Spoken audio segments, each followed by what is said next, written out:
Good evening, everybody, and welcome to today's stream. We're going to be doing some Legends ZA tonight.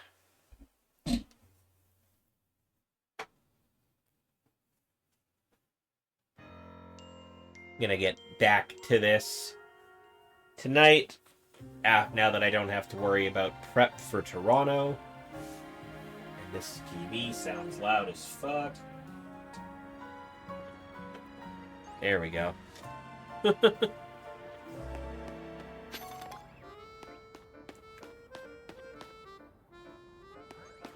Alright, what was I up to last time?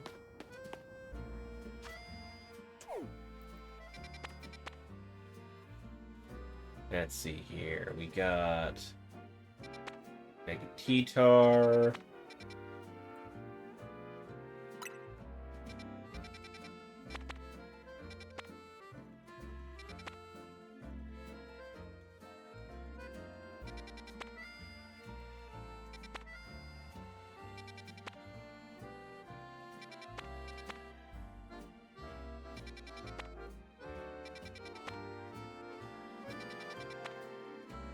Oh, we have that one with Sceptile in it. That's definitely a thing I want to go to. Okay, we got that. All right, well, there's the Sceptile distortion. That's a thing I want to do.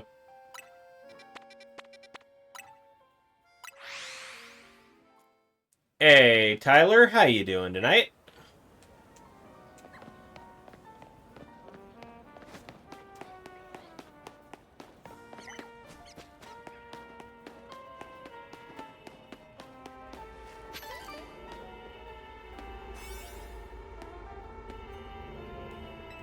Four distortion, grass types. Let's see what we got.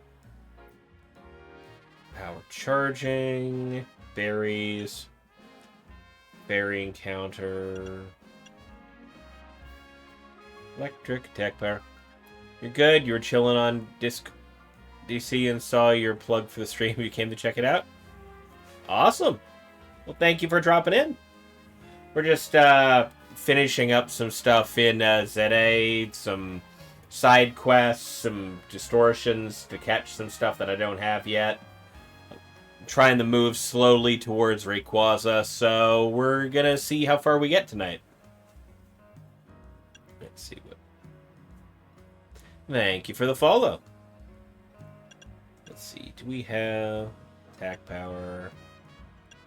Anything decent going on here in 4-star? I think I'm running out of good donuts for 4-star. Treasure, special attack power, move power, steal. Probably still low timing.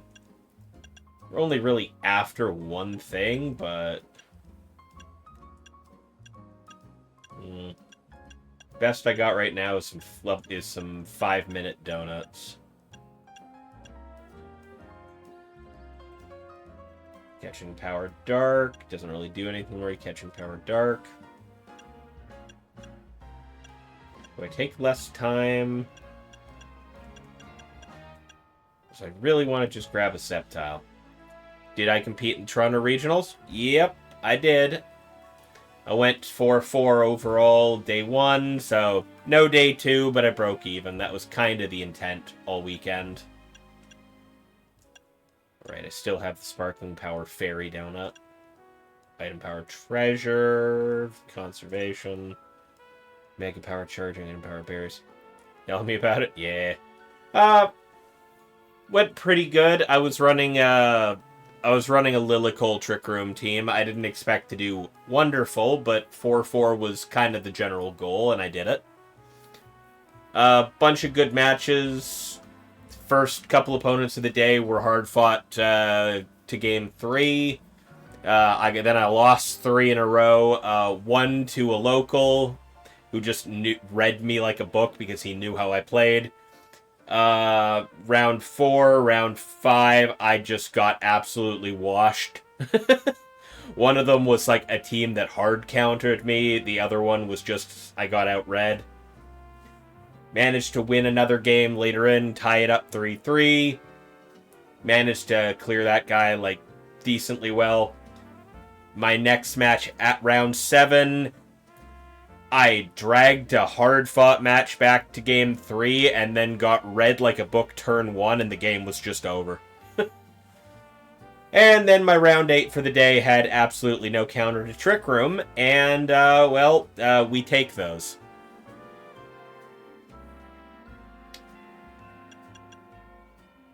Aside from that, just hung out for the weekend. That's good, though. Yeah. Yeah, we hit the one opponent of the day who didn't have anything he could do against Trick Room. So it was like, all right, there's my free win. Yeah, better what you can do? I'm sure you're fine. Realistically, it's just a moment of, as I've learned, this is my 3rd time at Toronto. It's my home regional, I live there. But it's my 3rd time at Toronto, and all I've learned is, don't overthink yourself that far beforehand. Just find a team you're comfortable with, practice with it, and then even if you don't feel terribly comfortable with it, do it. Glad I had fun. You've always wanted to compete at a regional. Are you close to any of them? Like, anywhere in the vicinity? Because I know they're all over the place. I definitely recommend if you play VGC or the TCG, honestly, because it's the same difference. You done a local like 2 years ago, went 4-2, I think, lost to Fiona. Oh, you're in Hamilton. Okay, yeah. You lost to Fiona? Yeah. Yeah, I've had losses to her too. Don't worry about that. So you're a Toronto local. Okay. Or a GTA anyway.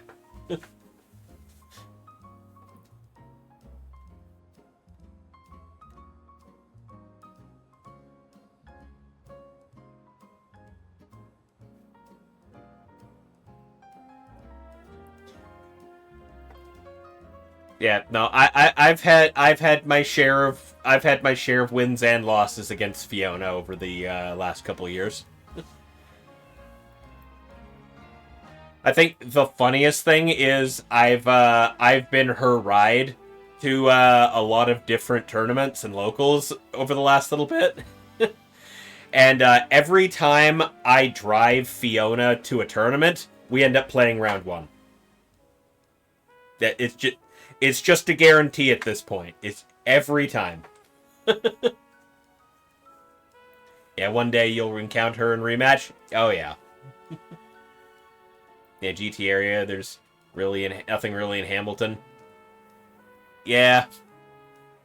No, I think the closest you get from Hamilton, I mean Oakville. There's a couple of yeah, I feel that.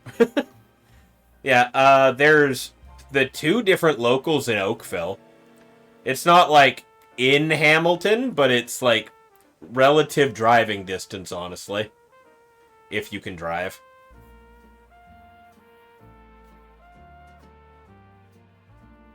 Like, Game 3 and the Dungeon are the 2 locations out in Oakville that we have locals at. So if ever you can get out to there.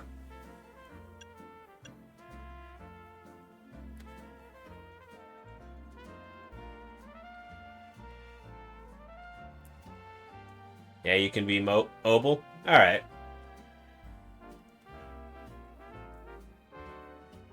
Yeah, try to make it out to any of the locals at Game 3 or the Dungeon. That's, they're relatively close.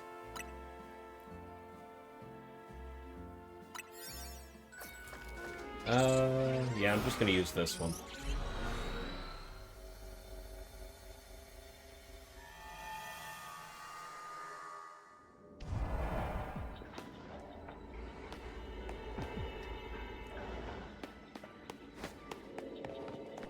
But yeah, no, I, was having some issues beforehand, with the regional where I wasn't really liking the team I'd been using for the last little while before that. Oh, there they are.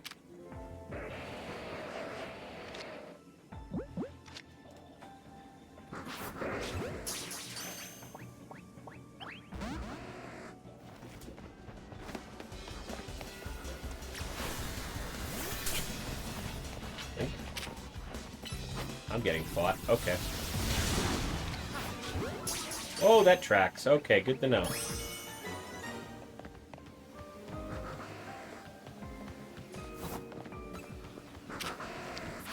Okay.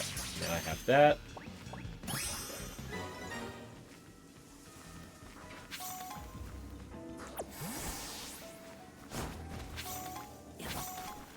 You understand that feeling personally, enjoy playing G Moltres always will? Oh, yeah. Like, you try out Dorian's team?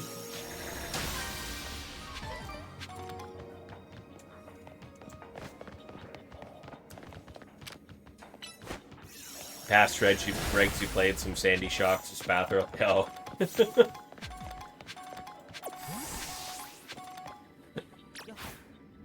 I mean, I've seen both of the above work, but yeah. Yeah, how would you find it?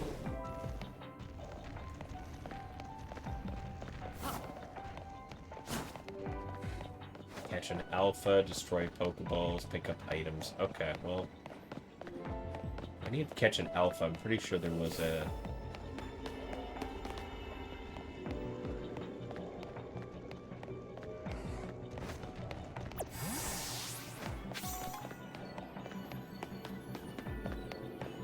Alright, well, I despawned the alpha, so that's unfortunate. Think the foundation is splashable? Yeah, a little bit.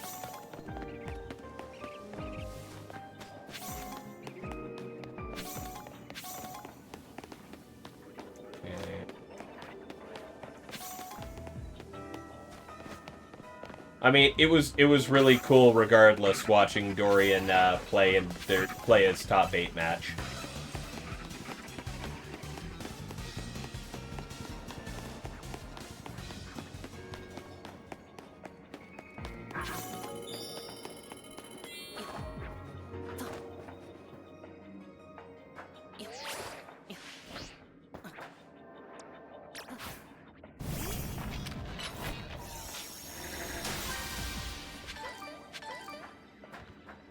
Moltres is the changeable one. I mean, yeah, that kind of goes for a lot of teams, though. Realistically, that one Mon you really want to use just turns out to be the one that is really easily changed out on the team. Not really solid. But in those cases, you just run them on because you like it.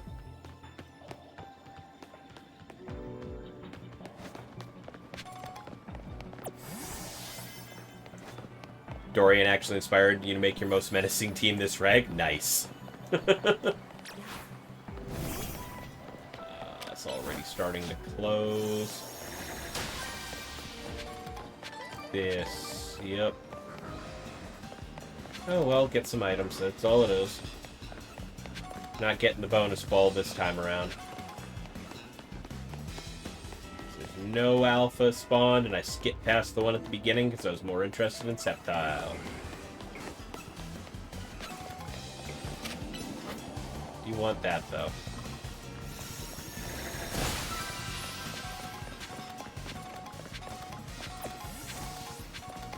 Break it.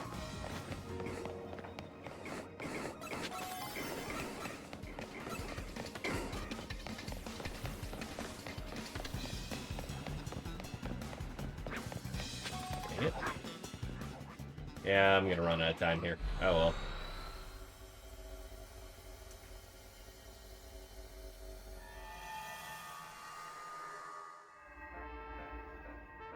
Yeah. When it comes to me team building at this point, this entire gen I've just been so Trick Room pilled that I just can't play anything else properly.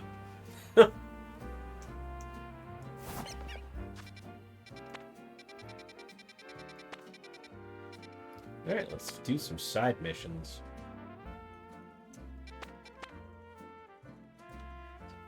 all the side missions there.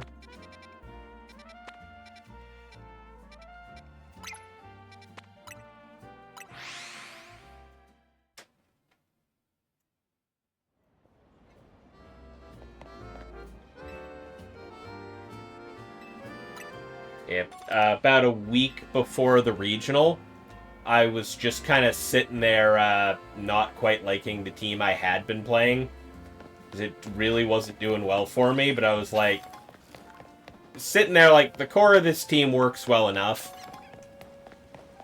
Maybe if I just kind of smush this and my old Regulation E team together, maybe it'll make something.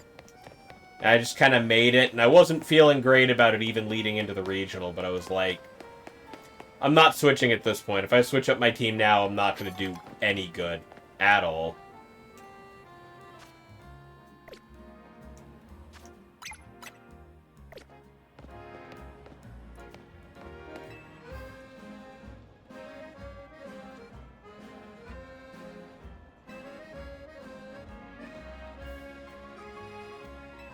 Hey, trainer, could I ask you for a small favor? My Arctobax is home alone. I wanted to step away for a moment to check on it. Unfortunately, I can't leave the kiosk unattended. Can you take my place here while I'm gone? If you do a good job, there will be a nice bonus in it for you.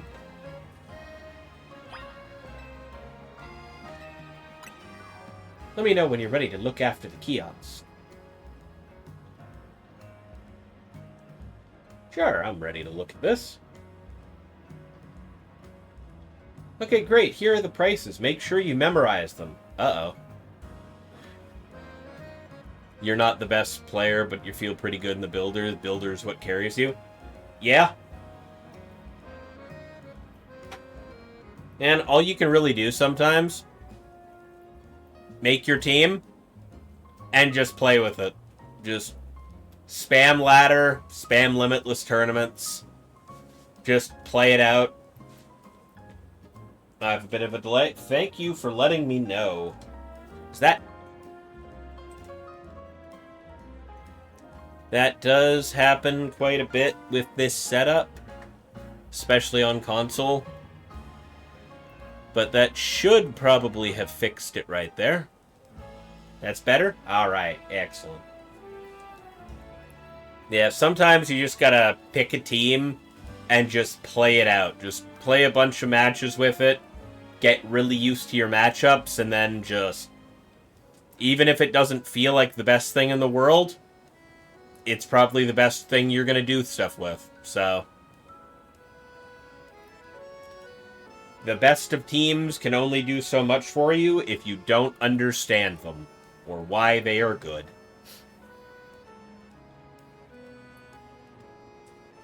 In my case, I've played so much Trick Room this gen that it's just kind of second nature to be like, oh, if I do this, I can get that up almost guaranteed. Or, you understand individual mons, but I guess sometimes the combinations thereof are a little...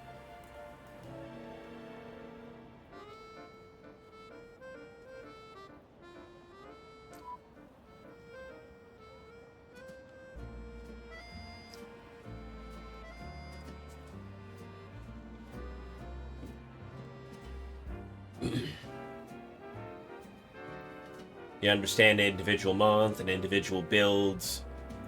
But I guess sometimes the combinations thereof are a little bit... Oh, taking in very specific lines to beat a matchup is what you need to improve on. Yeah. Now that's definitely something you gotta figure out. But the problem with that is, you gotta figure that out on a team-by-team basis. Like, you need to come to understand what to expect and which team members are the best to deal with it. And especially with the current Scarlet and Violet meta, which mon you're likely going to have to Terra to make sure you have the best shot that you can here. Justifying Chiyu and Dazzling Gleam Fluttermane specifically just to beat Redirect and Ferrig. Gives most fall to that. I mean, yeah. I mean, Chiyu makes sense. Big powerhouse. I hate seeing it. Flutter... I'll tell you what, the Flutter I have on my team, I spent the entirety of the regional wishing I had Dazzling Gleam on it. Because I opted for Moonblast, Shadow Ball, Taunt, and Protect. You prefer Support Flutter, that's why you're saying just to fly it? Oh, yeah. Nah, I had a choice to make. You don't touch Shadow Ball anymore? I do, because it's still good coverage. Because, the purpose of my Flutter main isn't... Yeah, that's why the Dorian main is good, though. Yeah. See, the problem with my thing... My Flutter main isn't there for the usual purpose. My Flutter main is, rather purposely on the team to be... Oops, my Trick Room ran out. I need something to kneecap them while they're already limping. I just have, in the back of my Trick Room team, a max speed, booster speed Flutter main for the purpose of just outspeeding and taking out anything else that might be remaining on the field after Trick Room runs out. And thus, I need Protect, just in case it's still there if Trick Room's still up, and I need to stall for a turn. Or, and Taunt, I chose to deal with Imprison Mons, because I can just really fast taunt anything that could ruin my Trick Room. And then, I just have the 2 coverage moves to be able to take out whatever might be standing on the other side. But I very much felt the need for that Dazzling Gleam the entire tournament, because there were so many moments where I was just like... I see it plenty.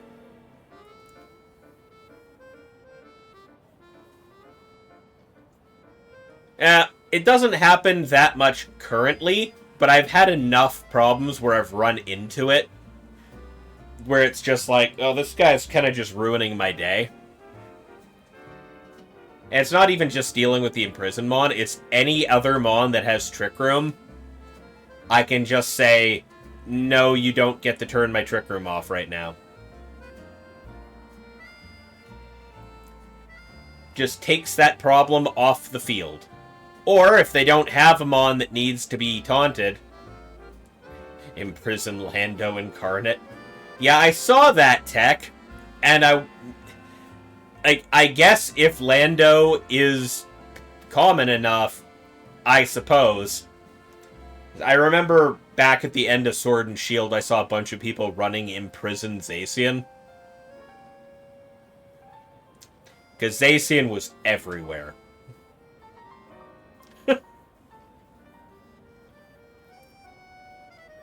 You just sit there, you imprison all of its usual moves and just go, no.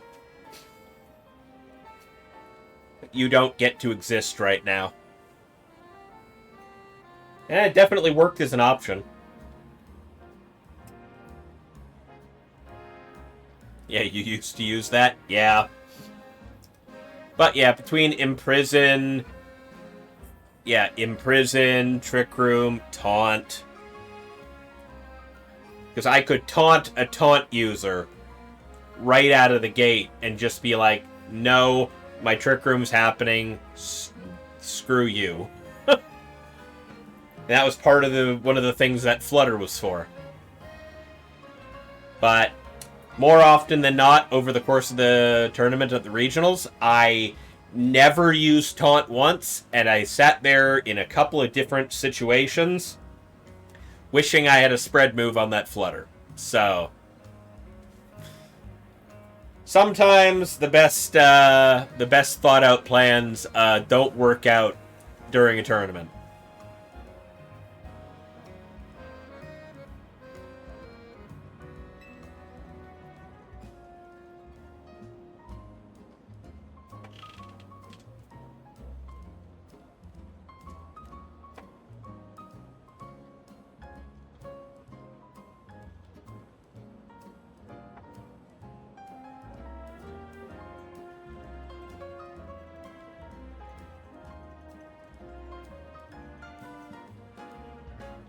I think I've hit the math quest that I heard people yapping about.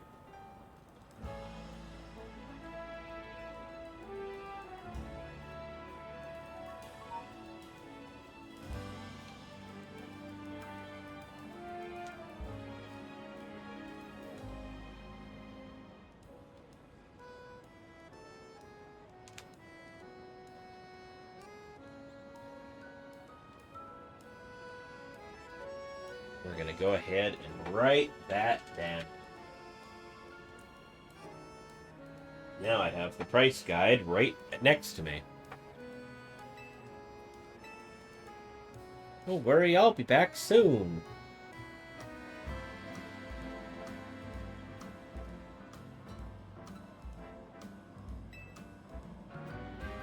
Yes, let's take that check again. Okay.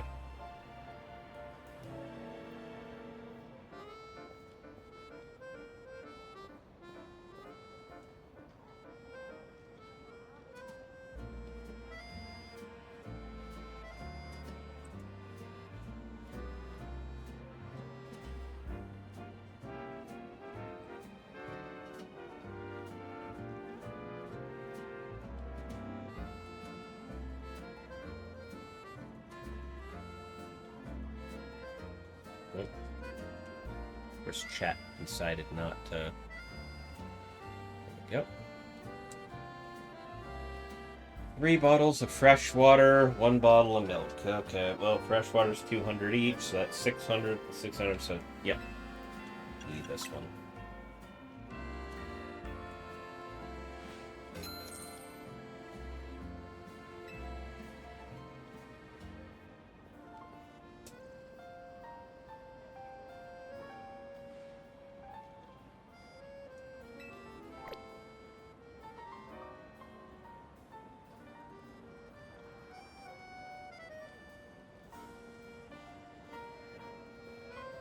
But yeah,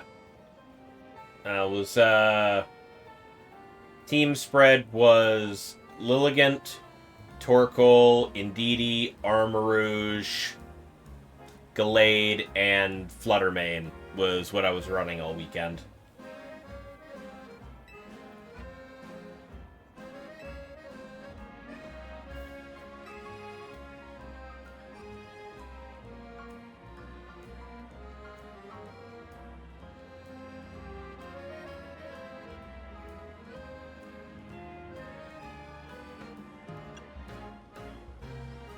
Chick changed her mind real fast. He's got a soda pop. She wanted milk, right?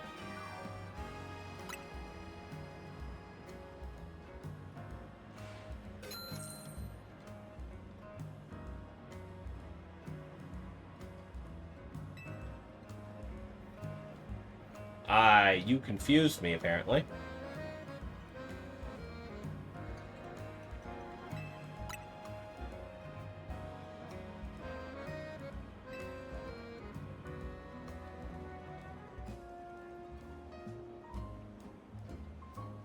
Lilicool is strong. Unfortunately, it didn't really work the entire weekend. I think I got, like, the actual Lilicool combo off a total of once the entire weekend. And that was mainly because my opponent kinda let Lilligant live for a lot longer than he should have. Feels like a Mungus because of sleep spam, but has offensive pressure into the grasses that are immune to it. Yup. The problem is Lilicool folds really fast to fake out and follow me.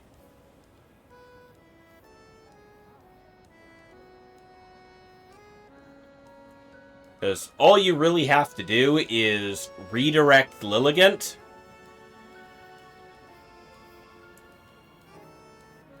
Yeah. Only checks are Wellspring, Rain Dance, and Safety Goggles? I mean, not even. Like, the actual after you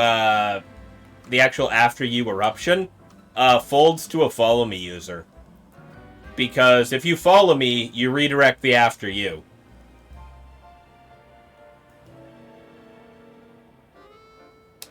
At least one opponent I had all weekend knew that. And then, of course, fake out. You just fake out the Torkoal. And then Lilligant's caught there doing nothing. So, yeah. Ogerpon just beats it because you can't sleep powder it, and it just follow me's the after you, and then the other Pokemon just clubs the hell out of Torkoal. So, it didn't go well for me all weekend because there was a lot of Ogerpon. I do, however, play that combo a lot differently than some people. Because my Lilligant is Terra Fighting, so that if I don't think... Good to know you sometimes struggle that matchup. Yeah, now that's what you need to know. You either fake out the Torkoal, and then Torkoal can't do anything, and if Lilligant uses after you, it's just a wasted turn on your opponent.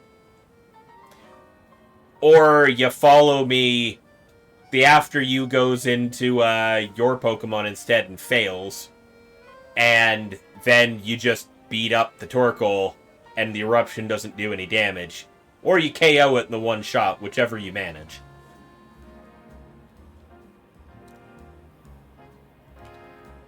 But yeah, my way of doing that is Terra Fighting the Lilligant. So if I don't think the combo's going to work, or I think they're going to fake out, I swap... No, it's Charcoal Torque is what I like using.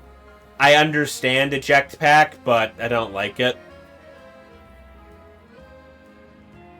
What I generally do, if I see the fake out coming, I'll swap Torkoal for Indeedee. Can you justify Covert Cloak on it? No, because then if you, if your opponent sees the Covert Cloak on the Torkoal, they're just going to fake out the Lilligant instead. And you lose out on a bunch of the damage on Torkoal, which is kind of the whole point. And trust me, if you take away the Charcoal or whatever other... The Charcoal or the choice specs that some people run on it, Torkoal doesn't OHKO a lot of the things it's supposed to.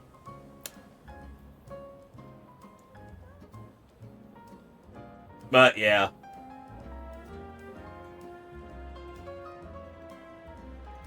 Yes, it can Sash, Ghost, Terra, Lily, and maybe Double Protect as a mix-up. I mean, that's always a possibility, too. Yeah.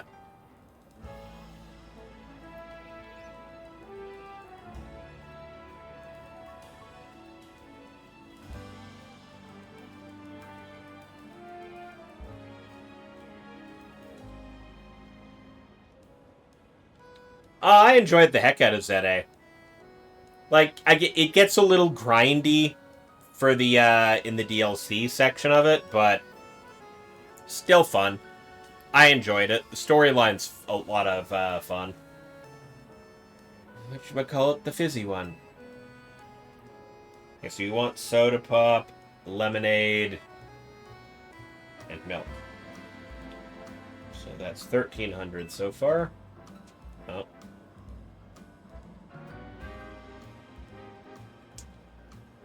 $1,900.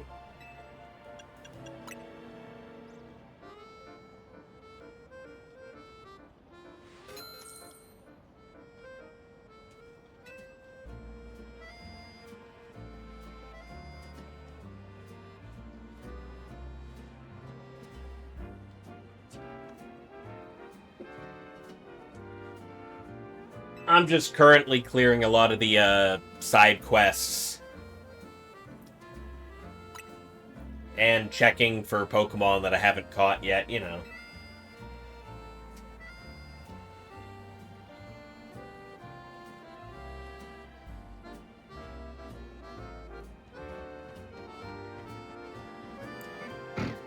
Wrong.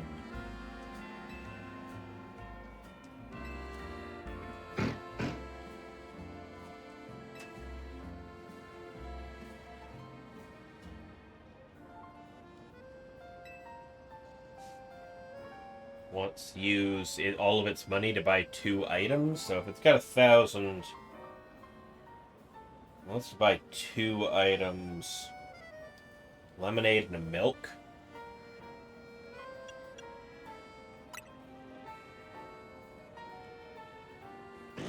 That seems happy.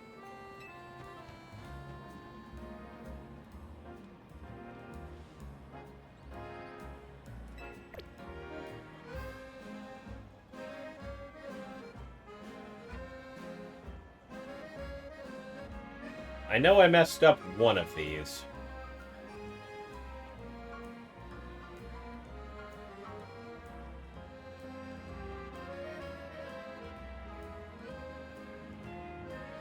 We've got a surprise party coming up, so we gotta get a ton of drinks.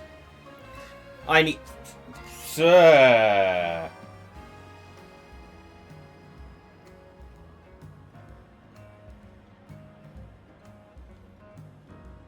Well, calculator's coming out.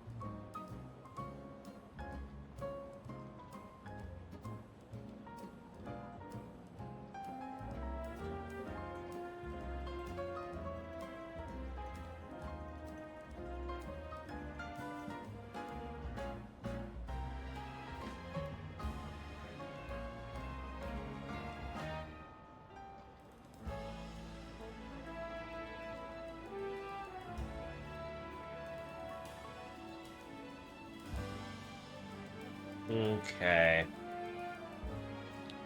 So, we've got 65 freshwaters at 200 apiece.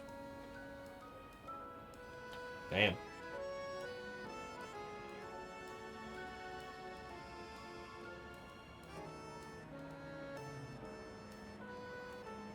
$23 soda pops at 300.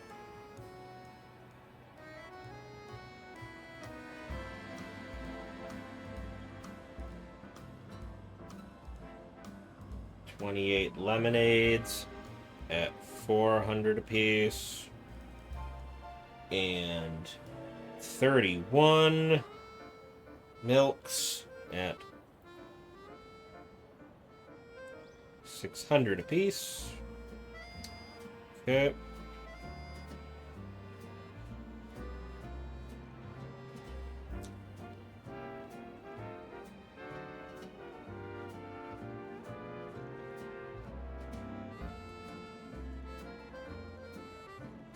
So we want that plus that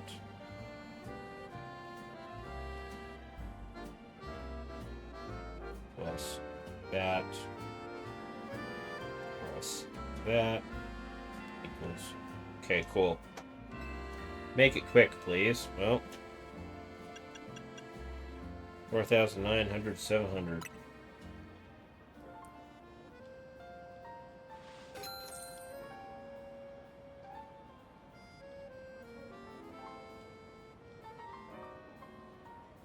We got a math whiz over here. I'll be back, so keep those counting skills sharp.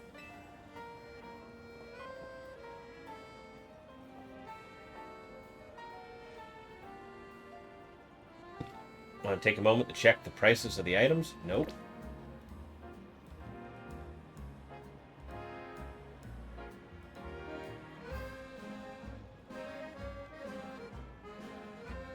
How many rounds of this do we have? Oh, here's the owner.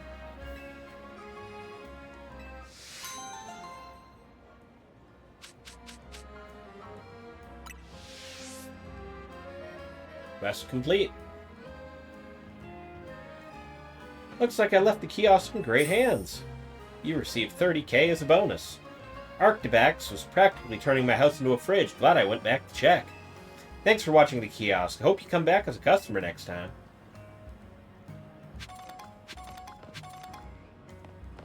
Alrighty. There's another, yeah, over here by the sewers. You down below, I guess, or...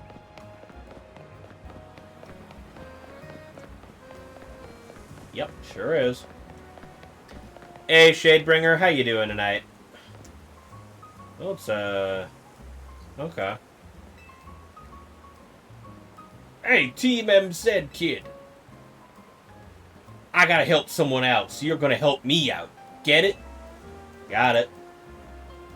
Not bad, trying to adjust to all the changes WoW did. Oh.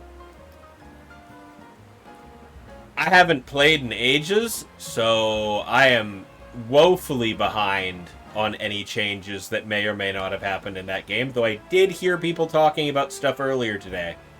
So, I guess that's what that was about.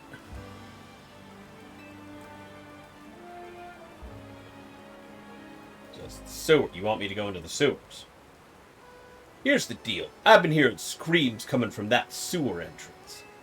I gotta go see what's up, but I hear there's some menacing ghost-type Pokemon in there. I know the boss thinks pretty highly of you, so I'm sure you wouldn't mind giving me a little hand.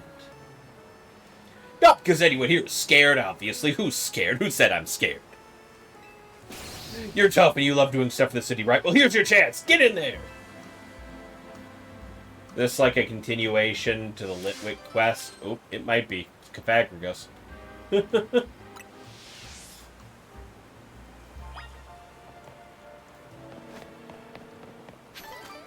Yeah, let's, go on in.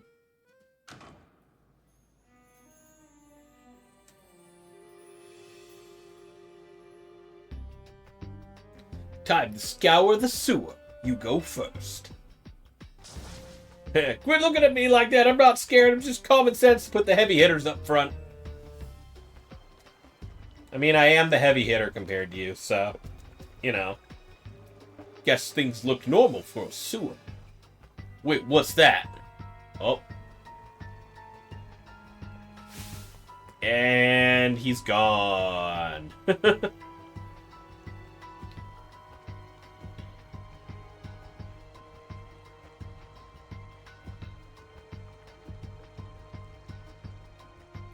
These Pokemon seem to be sleeping. Oh no, I've heard about these things in ghost stories. They're Cafagrigus. Apparently they trap people inside their bodies. You gotta attack them. We gotta drive them off and find whoever was screaming.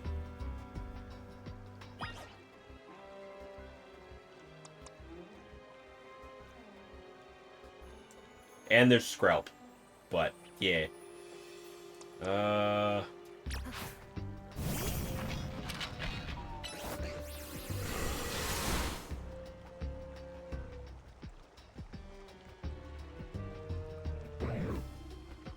Go one. No one was trapped inside. I mean, good of him to leave.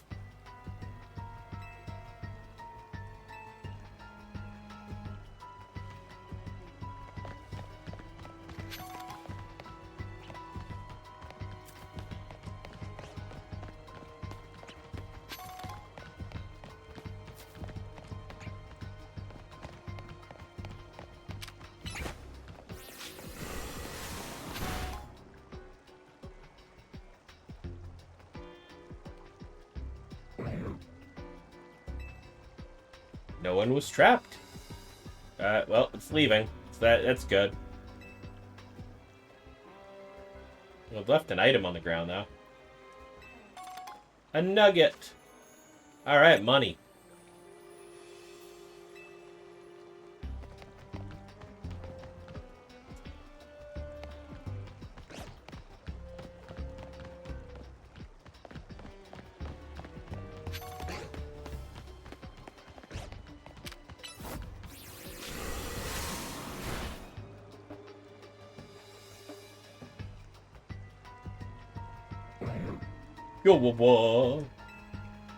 No one was trapped. And away he goes. Yep, more lurking. Yep, I get it.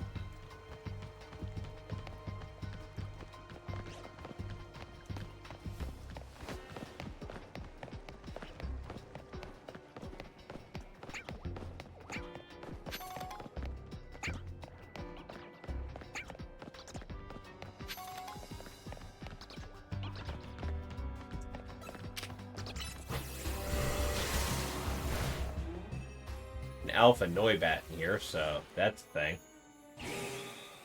Go. Oh, this one's an alpha. It's angry, watch out, here it comes!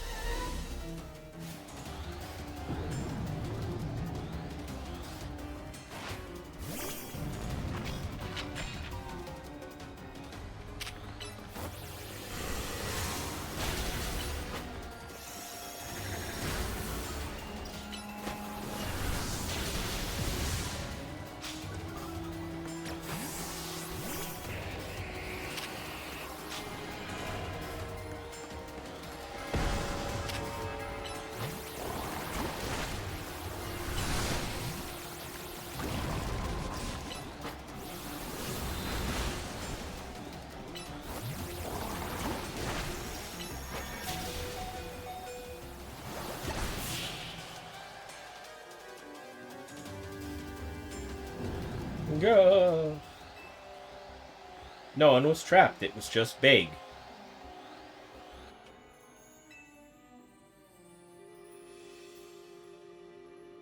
It dropped something, though. A rare candy. Yay. Candy. Anything else here? No, there's Noibats? Okay.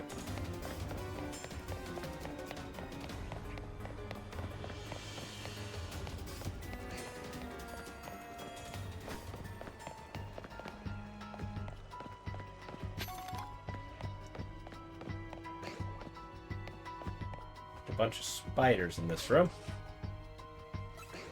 No coffin? Oh, in the corner.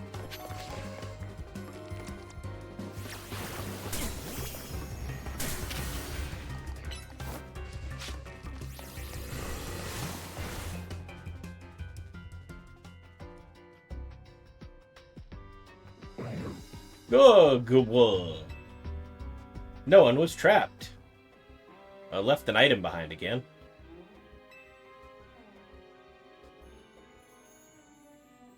Dropped something as it left. It's another nugget.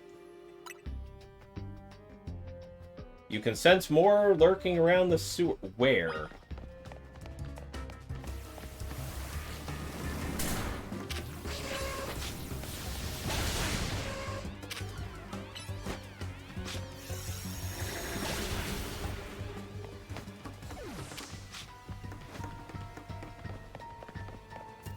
Are there any false walls kicking around?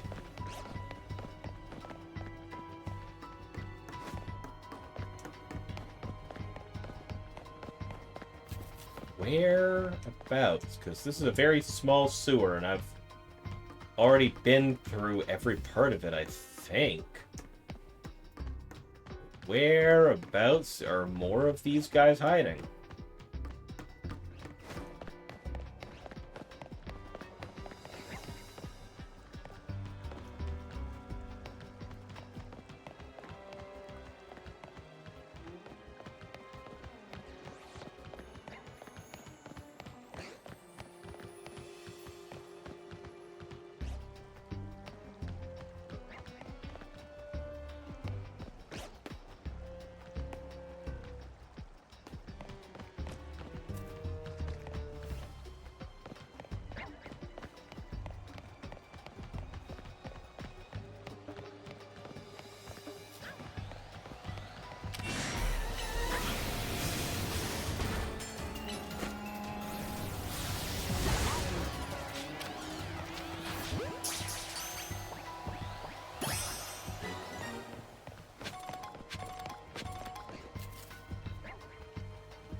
Oh, don't see any more in here. False wall anywhere? No. No. No. No. Okay, well, that ain't it.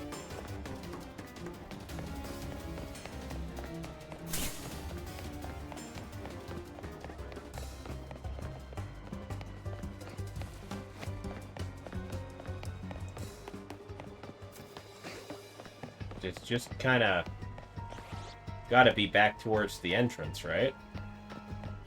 There's no other tunnels in this place to go.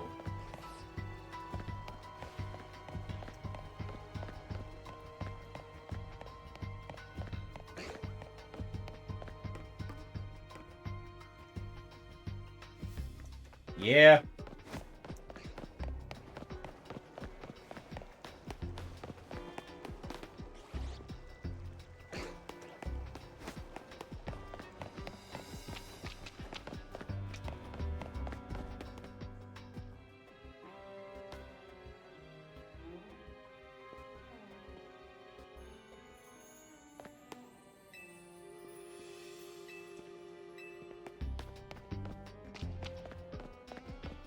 Okay.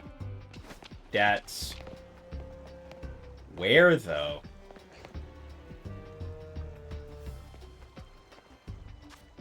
Okay, so I've been... Yeah, I've been all through this area. Whereabouts is this last one?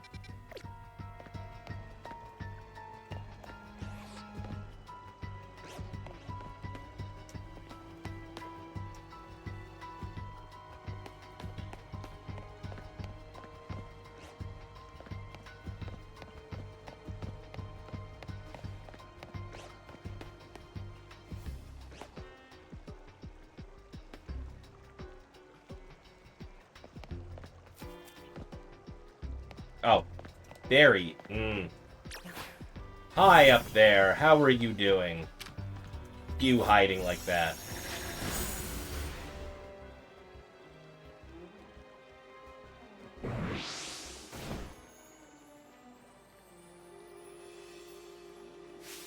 It's so bright out here. Are you alright? Well, tell you the truth, I got pretty excited when I found a Fagricus down here. You'll never see him in Lumios. I let out a big woof of excitement, and I think the noise ticked him off. So he got mad and swallowed me. Thing is, it was just so darn comfy in there, I dozed off. I think I was about to hit REM mode.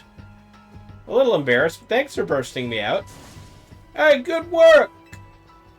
Yes, we found our Screamer. Glad you're alright, fella. Look at you helping keep the peace around Lumios again. Another feather in your cap.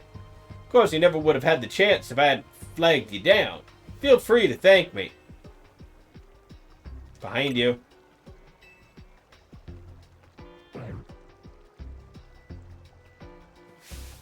Ah!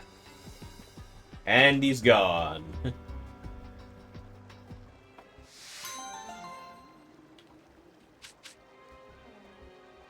I get the Shadow Punch TM out of this, huh? Neat, neat, neat.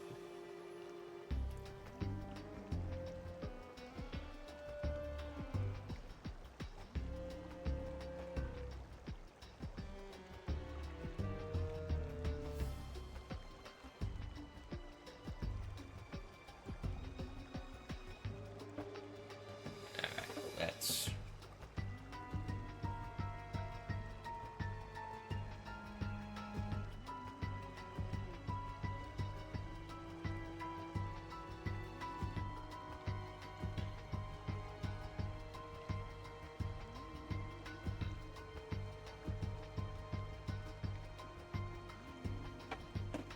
Alrighty.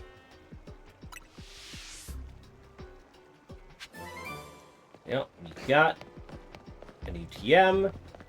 We got a side quest finished.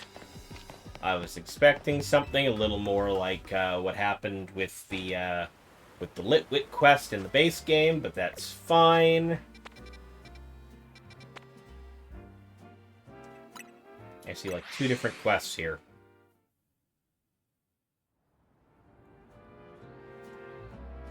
Oh, there's this guy too, eh?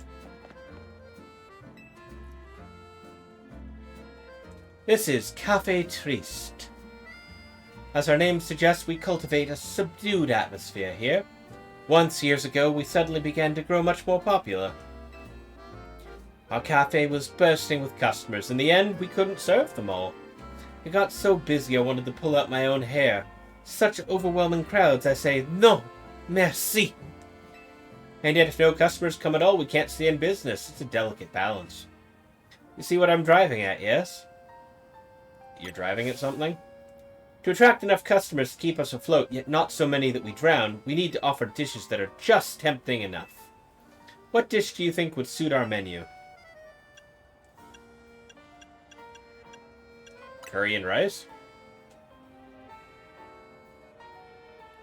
And here people grouse that it's not as tasty as Hotel Zed's surprisingly good curry?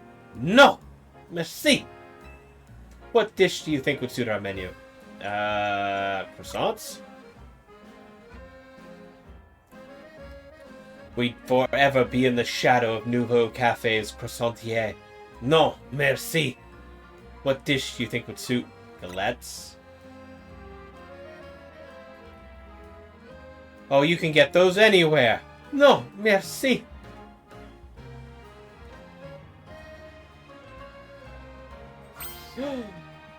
Perhaps sushi is the answer. It's pleasantly light, not too filling, but it would clash horribly with coffee. Perfect for attracting only a modest crowd of true enthusiasts. Quite the ingenious solution, if I do say so myself. But I've never even attempted making sushi. And a research trip to Sushi High Roller would break my meal budget. No. This time, do you see what I'm driving at? Do you want me to show you a tatsugiri? Is that where this is going? Yep, that's exactly where this is going. Okay. You want to see tatsugiri in all 3 of its forms. Okay.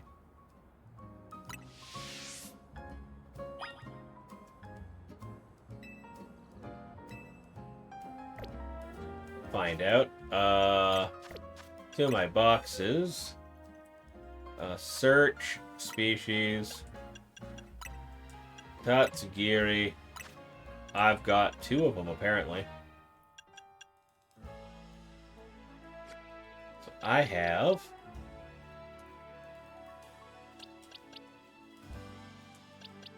I do not know which is which. Check summary.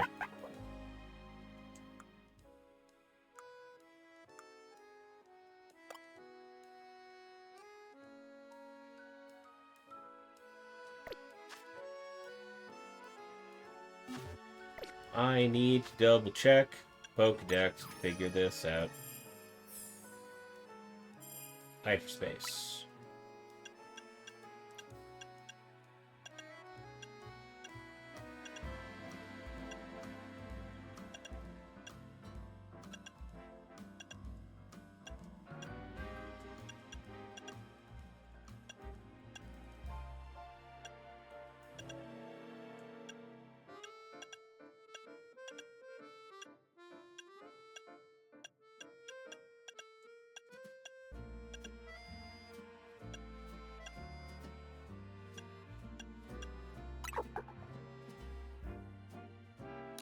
Curly and stretchy. Okay.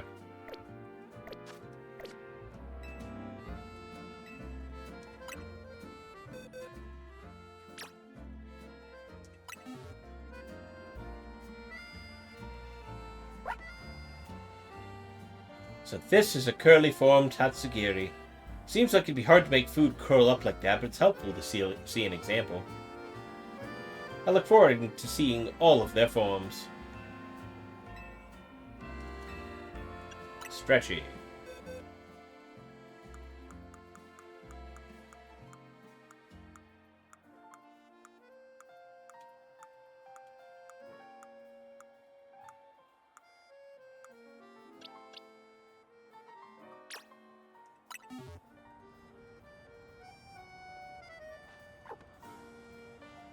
So this is a stretchy form tatsugiri. Think I can finagle something like this as long as I've got something to balance on some rice. This is helpful. I look forward to seeing the rest of them. Well, I don't have the rest of them, so I'm going to have to leave you standing there for the next little while. And there's this man. You, wait a tick. Aren't you the trainer known as ChouRaven from Team MZ? Yeah, you got me. I knew I recognized you. I wonder if I could trouble a renowned trainer such as yourself with a trifling request. I am an auteur, you see. a writer of great novels. Not that my talent is appreciated by the masses, but I've got just the idea for my next manuscript. The only element I lack is the dramatis personae. A famed trainer like you could round out my cast and provide the inspiration I've been looking for.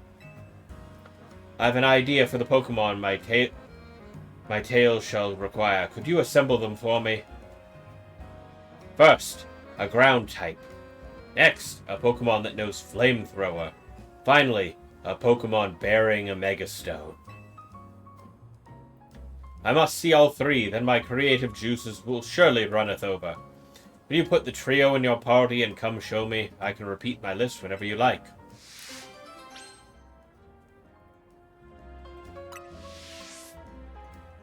Okay, ground type, flamethrower, and Pokemon with a Mega Stone. Well, I've got a couple of those. Flamethrower, okay.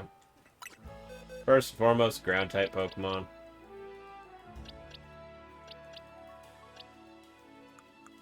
First and foremost, let's take 3 of my Pokemon out of the party.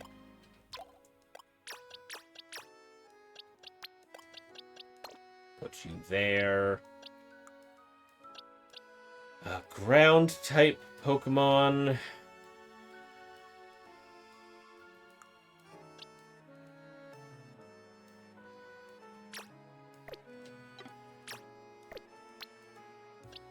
Let's use Hippopotas is fine.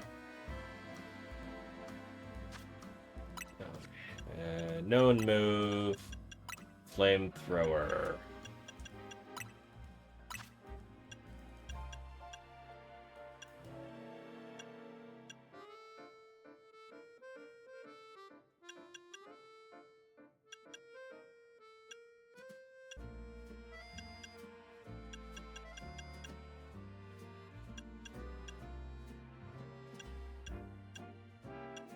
I think it's funnier if I do this.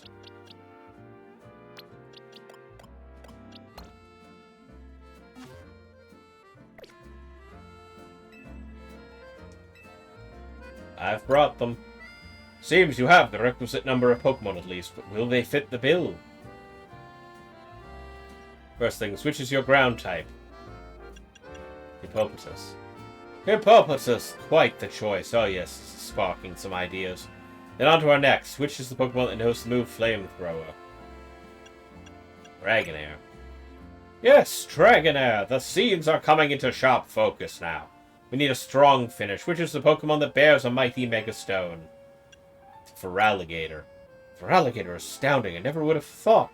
Thank you. You've given me precisely what I asked for. So now I can craft my great tale. It is to be an adventure novel, you see. Since you've been so integral to the whole thing, I don't mind giving you a little preview of the plot. Our tale begins deep in the wilds of the Kalos region. There in the forest, replete with nature's majesty, a Pokemon called Hippopotas has a thought.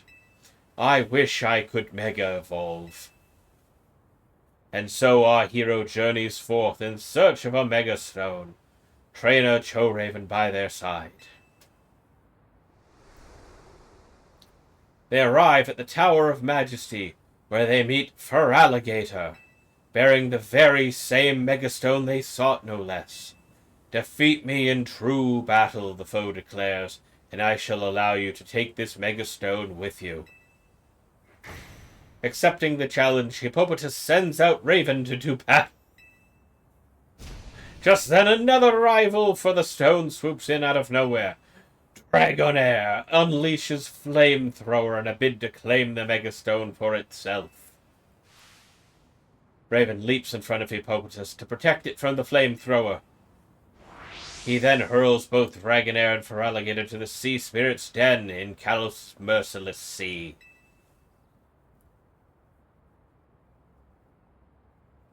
Tawny, the mysterious and mighty figure who governs all Mega Evolutions, saw everything. She recognizes and rewards ChouRaven, granting him a Mega Evolution of his own. Yes, the first ever human Mega Evolution! Witnessing this miraculous sight, Hippopotas's faith in the power of Mega Evolution is affirmed. Inspired, Hippopotas vows anew to find a Mega Stone of its own. Yes, its very own Hippopotasite Stone. Wow, that took a turn. It's gonna be a bestseller, I just know it. For sure. Now I'd better get it all down on paper so I can submit my manuscript to the press. Can't thank you enough for your help. You'll write a blurb for me when it comes out, right? Sure will. Let's do that. Yeah. 50 muscle feathers. Okay, that's a thing.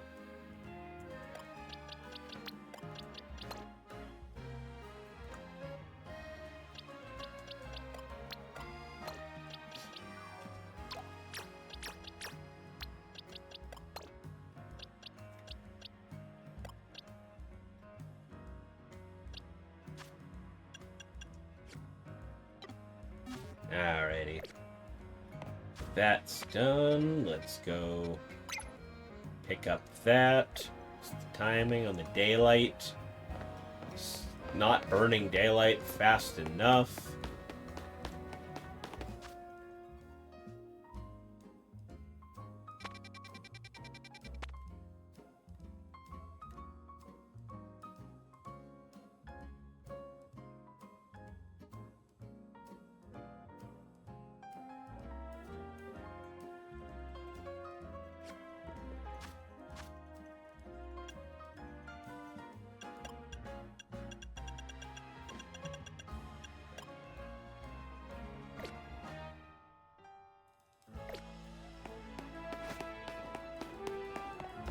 Oh, it's this quest.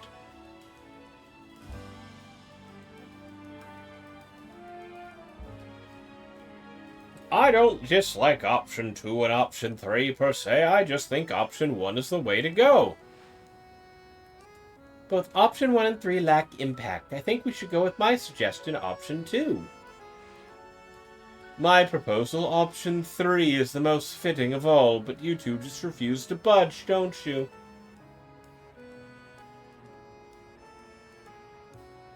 Well then, how about we ask this young person for his opinion? That's a good idea. We're getting nowhere just going around in circles ourselves. You there, young man. Could you lend us a hand? See, this street needs a new name. One that will really grab people's attention.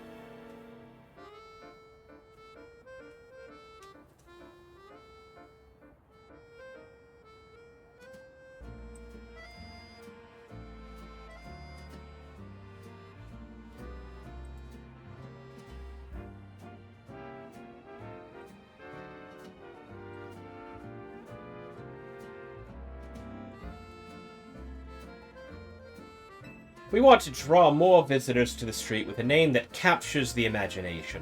So why don't you help us decide? After all, this town will belong to your generation someday. We each came up with our own idea. My idea is Lumios Grand Avenue. I know it's a bit too grand for this little old street, but the town will entice people to visit.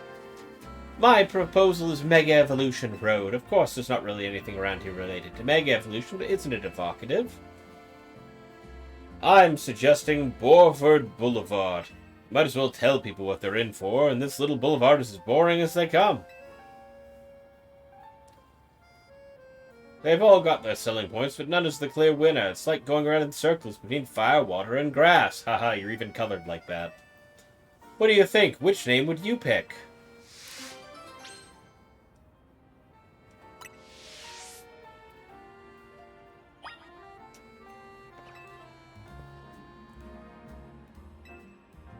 I've got it.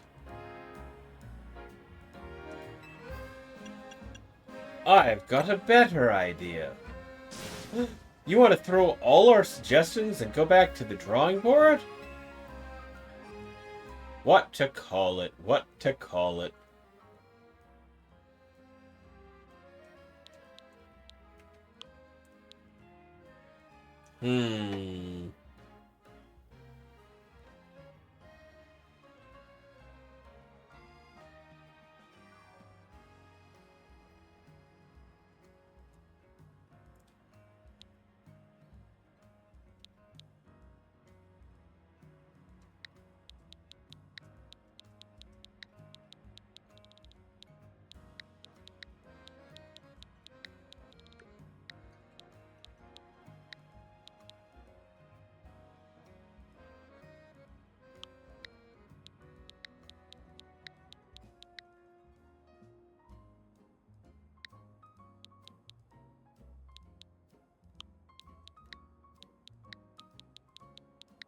Yeah, it works. Shelfa Hunt Way? I think it's perfect. I agree. I feel just the same. Nothing boring about that idea. Then from this day onward, this street shall be known as Shelfa Hunt Way. Hope everyone in Lumio soon adopts it. 50 Premier Balls. Darn. Okay.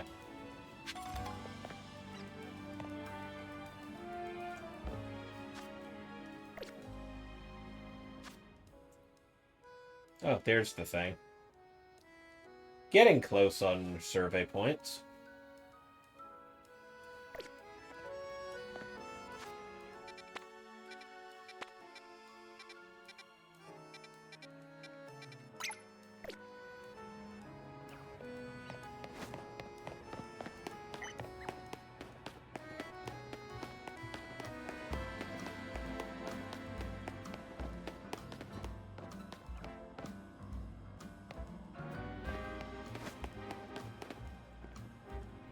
Oh, you're up. Oh.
Aiming to get onto that rooftop. Okay.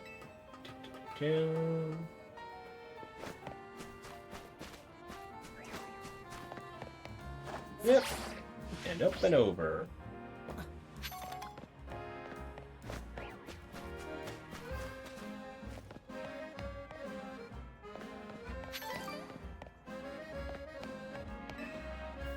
There's only one Pokemon with a body made of plasma that lets it infiltrate appliances.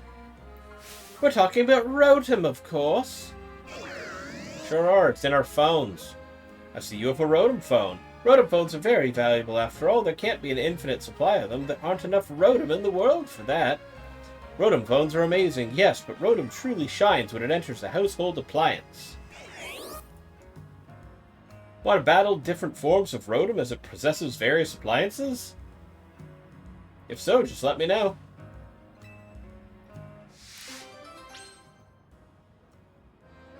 And yeah, we can do that. Who's up first on my team? It's Trevenant. You ready to battle? Yeah, let's do this. Presenting the amazing, awe-inspiring Rotom! Watches it and spirits all sorts of appliances. Introducing our first Rotom.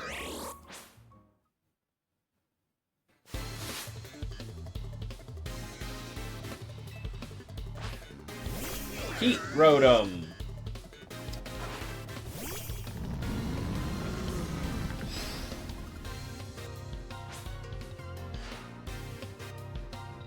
Heat Rotom, that's the name for a Rotom when it possesses a microwave oven like this. Heat Rotom is an electric and fire type Pokemon, and look, it's no longer Ghost. In this form, it can learn the move Overheat. If Heat Rotom's happy, your food will come out crisp and juicy. If not, I hope you like it burnt. In this Pokemon battle, I'll be showing you the best Rotom has to offer. God, why am I in an infomercial?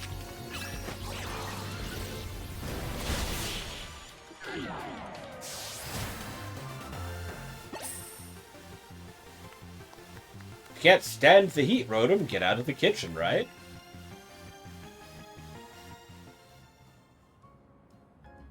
Do you feel the heat from Heat Rotom? Next, Wash Rotom.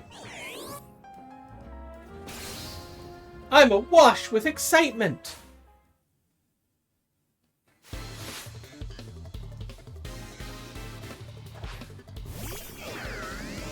It's the Wash Rotom. And the infomercial time. Wash Rotom is an electric water-type Pokemon. In this form, it can learn the move Hydro Pump. Just thinking about it pumps me up. It's very considerate. It'll only start washing a load of laundry if you've added detergent to it.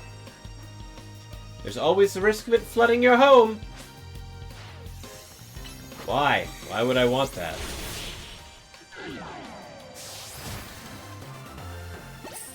Stop trying to sell me the sentient appliances.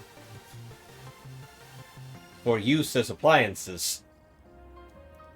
I bet Wash Rotom washed away any doubts you had about it. Coming up, we've got a Rotom that has seized control of a lawnmower. Mow Rotom! This is the moment we've been waiting for!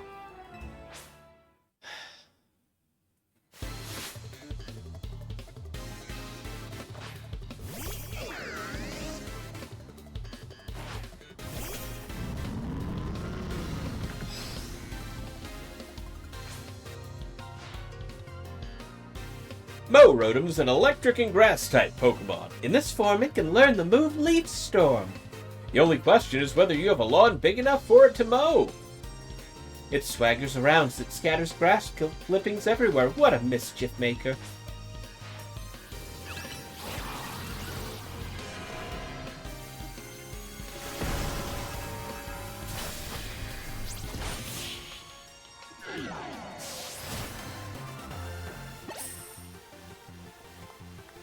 Mow Rotom got mowed down. Mow Rotom's mowing power is most impressive, huh? Next in line is Fan Rotom. That's the name for a Rotom that's taken over a fan. How fantastic!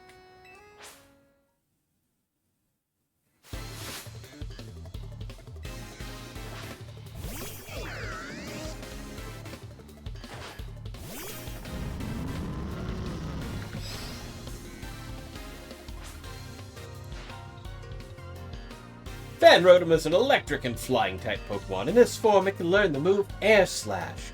And since Rotom understands voice commands, ordering it to use that move is a breeze. It's also quite the prankster. You never know if it'll blow your important documents away. Once again, why do I want that?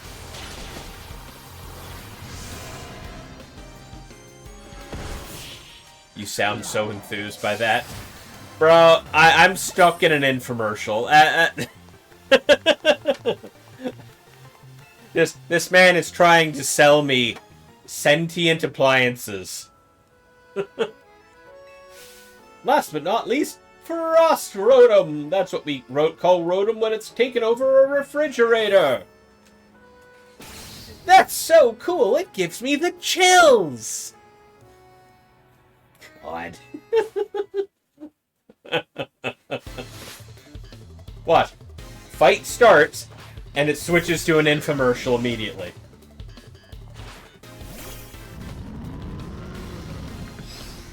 And commercial.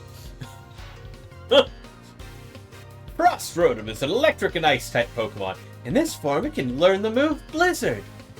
It wreaks havoc by freezing everything around it. That doesn't really sell you on it, huh? By the way, I hear Rotom's form changes have something to do with its special motor.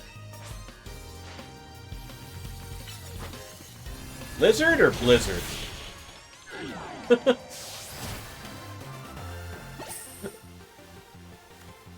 I lost my cool. I can't think of any more puns. God. You perfectly did... Yeah, you purposely did the lizard. Yeah, I know. It learns Blizzard. Lizard. I was such a motor mouth talking up Rotom that I hardly noticed the battle had ended. In the Galar region, you can find Rotom hard at work as a drone Rotom and Rotom bikes, too. Remember, Rotom's a prankster to the core. Rotom's antics while it's inhabiting an appliance can be difficult to keep under control. A trainer like you would probably have no trouble mastering all its forms in battle, though. That's why we're happy to present you with a catalog you can use to change its form. Yeah, the Rotom catalog. Now I can actually change its form if I come across one. I'm sure Rotom will take on even more forms as new devices and appliances are invented. In other words, Rotom's possibilities are endless. Infinite Rotom. What an inspiriting idea.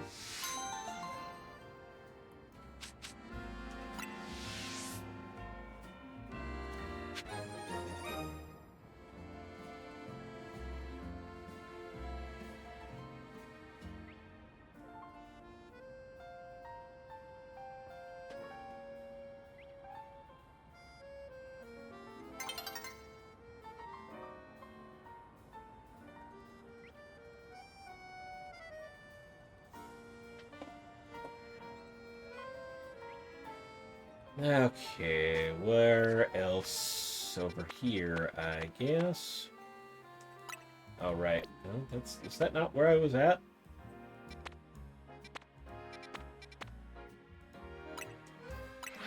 Fast travel. There's a quest here.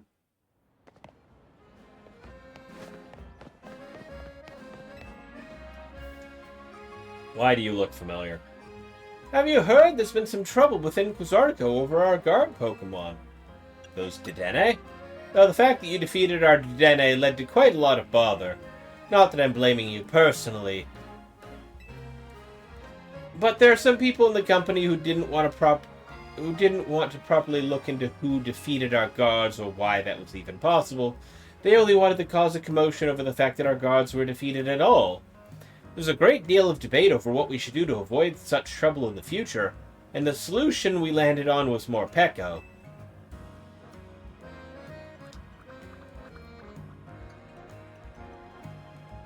I'd like to ask you to battle our Morpeko guards and evaluate whether they'll be up to the task.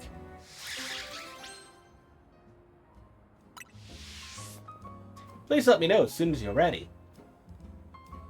Now I gotta fight 2 more Morpeko here? Alright. Yeah, I'll battle them. If you'd be so kind, then.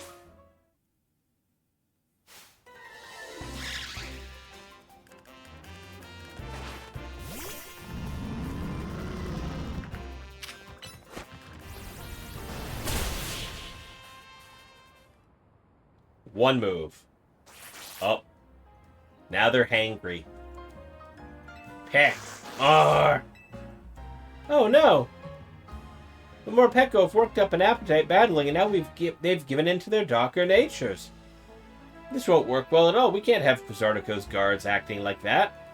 I think I'll just recommend we keep our cute, strong, reliable Dedenne as we always have.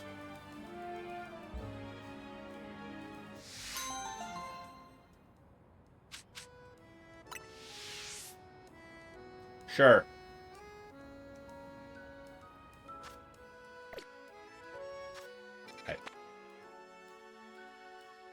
Why is there another quest over there that...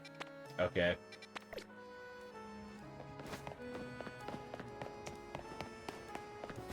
How about you, sir?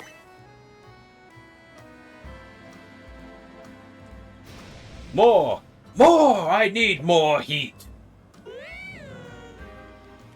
Restaurant La Ya will be stuck at 2 stars forever if we can't get more firepower. That's why I've thought of the perfect way to get us that 3rd star. Some serious heat! You look puzzled, my friend. Allow me to explain. Do you want me to evolve your Litleo? We're going to offer the spiciest dishes made for spice lovers by a true spice lover. It's going to be a spice fiesta. Okay. But your everyday spicy dishes aren't going to impress the most intense of heat seekers. So I'm going to need a special assistant to make this event a success. Please, you've got to bring me the Pokemon known as Scovillain. If I can get a Scovillain to use its spicy extract move on my dishes, we'll be able to produce the kind of heat the discerning spice maniacs all seek. Do I have one? I might have one.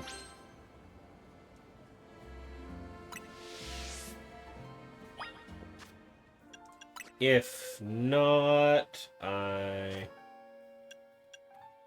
species.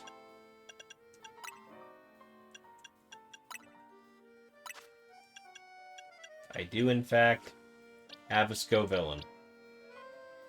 It does not know the move, though. It will now.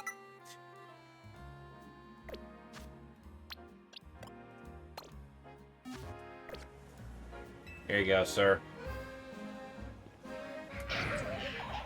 Yes, that's the Scovillain for sure. It knows the move Spicy Extract, and it's got 2 spicy-looking faces. It's perfect. Let's get this Spice Fiesta burning. I'm ready.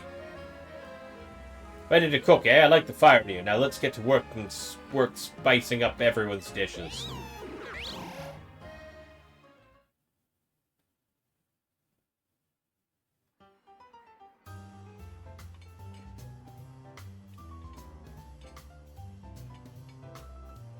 Oh, do I have to fight using this thing? Uh-oh. It's not ready for that. Time you get to enjoy some dishes made for the spice lovers by the spice lovers with the spiciest love. Let the Spice Fiesta begin.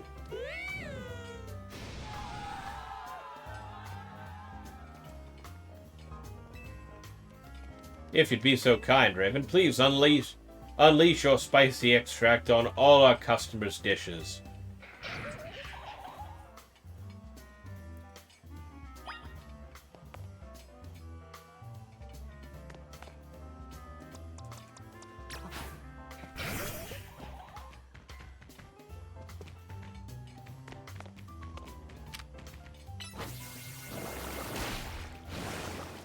It got in my eye! Ow, Scovillain, you rascal!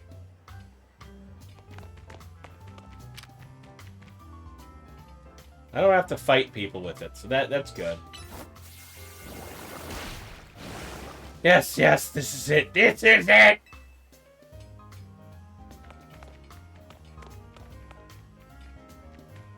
Waiting for the move to cool down is,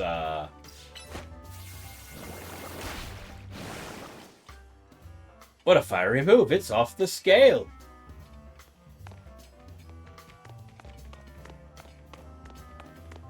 I got a pretty delicate stomach, but I'm game to try anything once. Just the fiery look of that spicy extract is making my stomach start to hurt.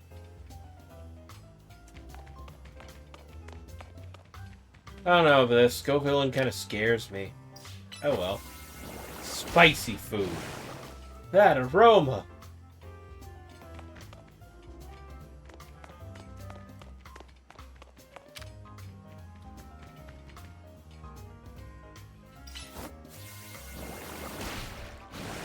Woohoo!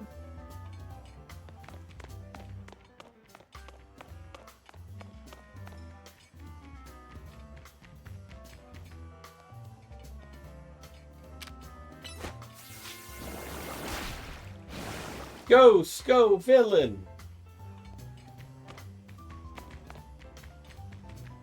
I don't like spicy food. Doesn't matter, you're getting spicy food. Whoa!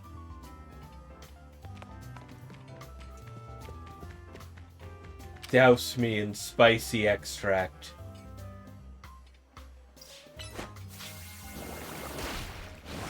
Spicy extract!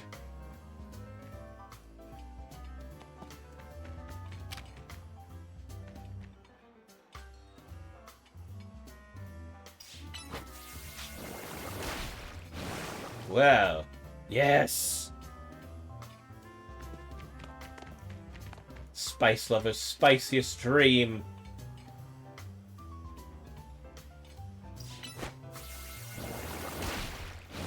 It's so hot!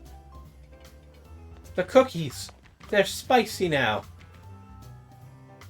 I love how they have, like, the most vanilla-ass looking food on the plate. And just like, nope, we're making it spicy. Did it not hit the table? What?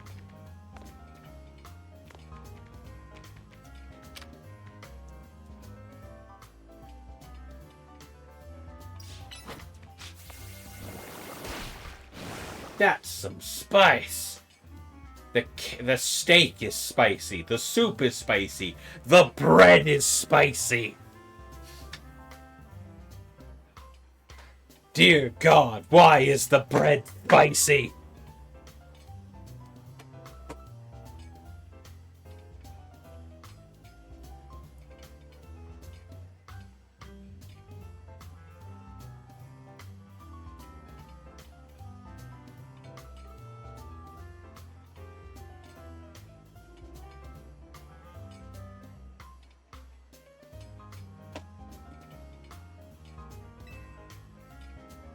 And we got Grisham and Tarragon. Okay. Allow me to evaluate if your spice is really worth trying. Bring it on, kid. Scavillain. The table is right there. Make that ham sandwich spicy, damn it.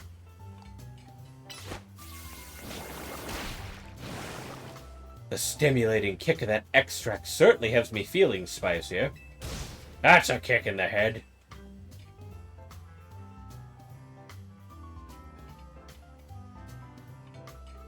You managed to hit every last table with a nice helping of spicy extract, eh? For the spice lovers! By the spice lovers! With the spiciest love! With us, what a spice fiesta! You know, I do still want to earn our 3rd star, but seeing everyone excited and smiling today was plenty rewarding on its own. None of it would have been possible without you and ChouRaven, Raven. Our Spice Fiesta was a smashing success. Thank you so much for helping out.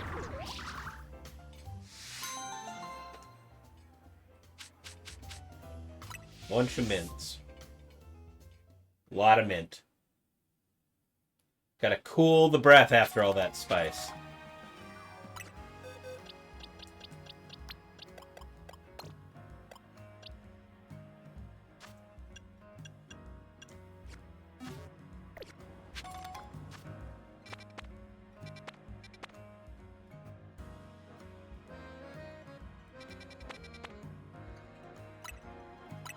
Okay, why is there another thing here now? You again? No, it wasn't you, was it? It was this guy again. Ah, you're back. Thank you again for your previous assistance, my good friend. The manuscript I produced with your help was a smash hit. It'll be hitting shelves soon. Seriously? Ah, okay. I was thinking about trying my hand at the romance genre next. I'd love your assistance. To be specific, I'd like to ask you to put the following Pokemon in your party to show me. A Fairy type, a Dragon type, and the 3rd should be an Alpha Pokemon. The 4th should be a 2nd Alpha. So I need 2 Alphas, a Fairy, and a Dragon. Okay.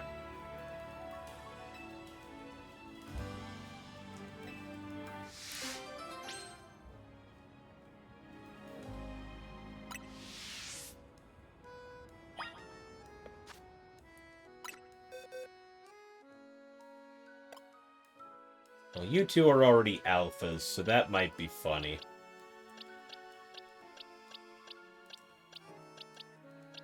Abominable also, though.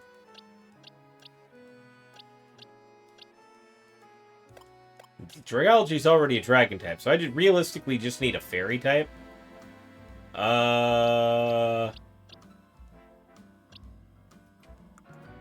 What's funny for that? Not that I actually know who's getting used for what role here, but... Oh, it's gonna be Tinkaton.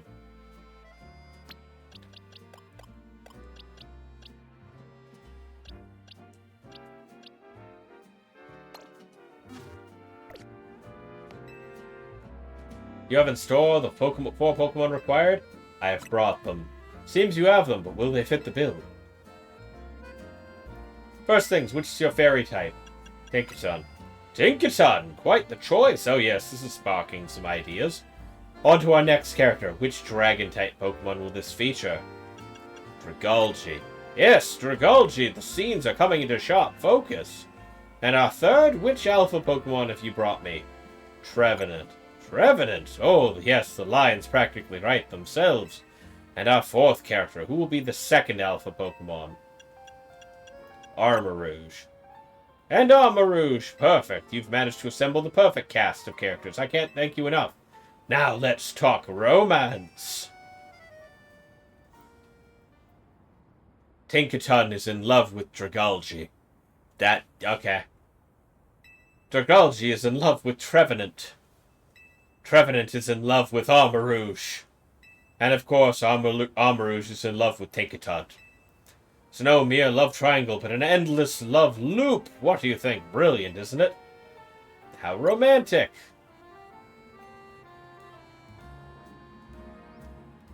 Oh, wait, no, this won't do. An endless love loop offers no resolution. I do have one other idea, I suppose. It's a bit more involved. Do you hear me out? Sure. Please lend me your ear, dear friend. Is this gonna sound like a weird fanfic? Oh. Once, in the city of Lumios, there existed two competing schools dedicated to the martial arts. One was founded by Trevenant, distinguished by hard, unyielding strikes. The style was known as the Path of Tawny.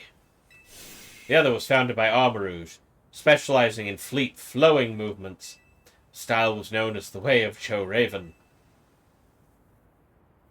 Both schools put their desire to become strongest above all else in life. Their members vowed to have nothing to do with the other style except in battle. All who followed the Path of Tawny were bound to view the Way of ChouRaven's followers as mortal foes, and vice versa.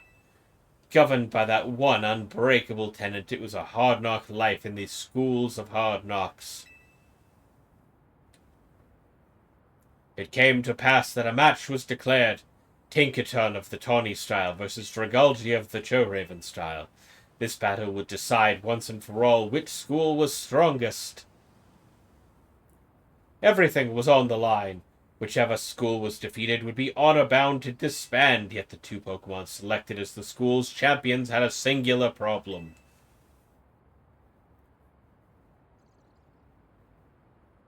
Tinkaton and Dragalge were desperately in love.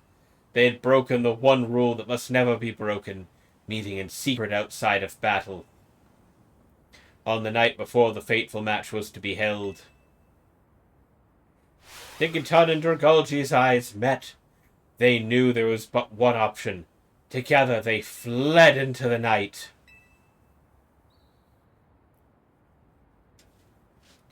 So begins their thrilling story of love on the lam, their very lives on the line as they flee pursuit.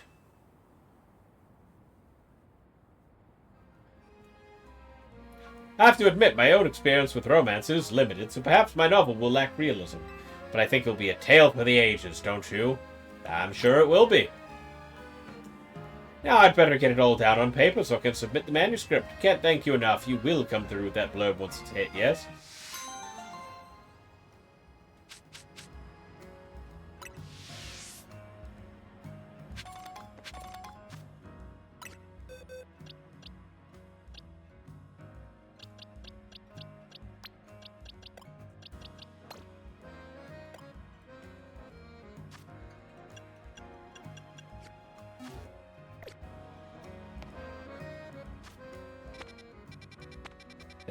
No other surprise side quests popping up. Fly here.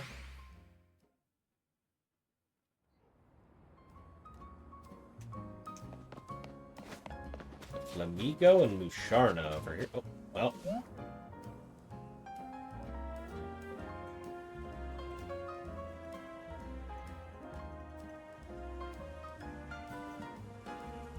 You there, young man. Please, can you spare a moment? I've embarked on a new business venture here, but I have to admit that it's not going very well. You see, I aim to help those who suffer from bad dreams catch up on their Z's through the power of hypnosis. I think plenty of us are plagued with bad dreams these days, don't you? You look like you haven't slept in ages, sir. I've run into quite the roadblock. My first customer's Flamigo simply refuses to fall asleep. My Flamico just flat out won't drift off. Perhaps there's too much energy stored up in its belly. Woo!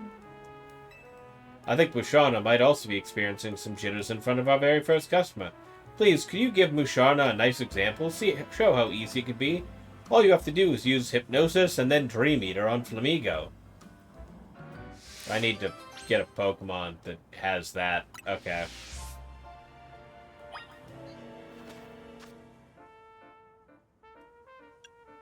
Boxes. Search. Known move. Who knows? Dream Eater.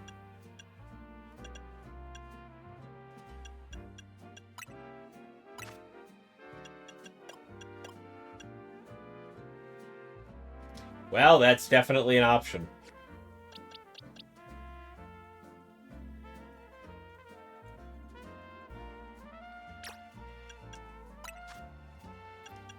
Like, Dark Void's just the better version. Does it learn Hypnosis? Yes, it does. Well, sure does. Be a shame if I was to just pull out a mythical here.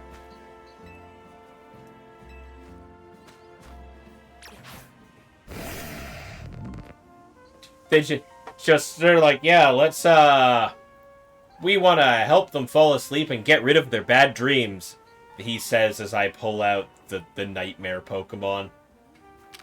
Alright, put her to sleep.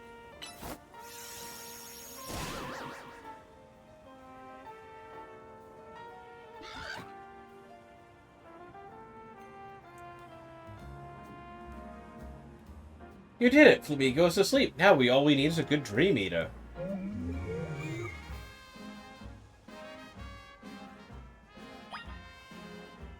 Get it.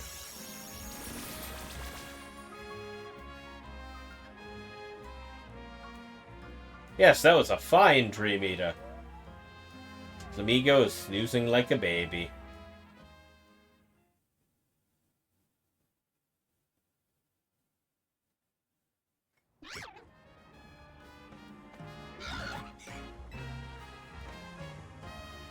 Thank you very much for helping my poor insomniac Flamigo get some rest. Seems to be feeling better now that it got some much-needed shut-eye. I'm sure we'll be back the next time it has trouble sleeping.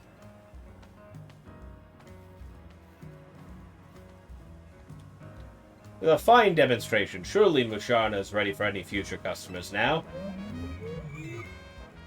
Thank you for your help. Now my dream business, Rayquaza de Musharna, will be a grand success. If you ever think that any of your Pokemon need some sleep, please bring them to me.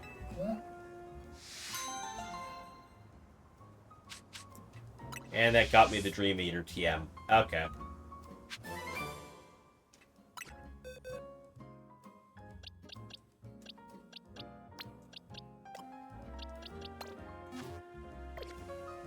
Excellent. Where? Satchel. Let us double check. Okay, I can still get more Mega Shards. That's fine. I'm not maxed out yet. The map still. I'll do another one of you, huh?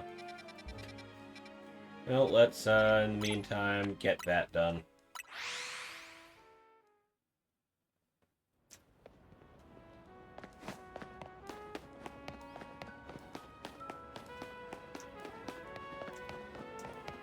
Oh. Meow. Meow? Oh, human. It's the 3 Meowths.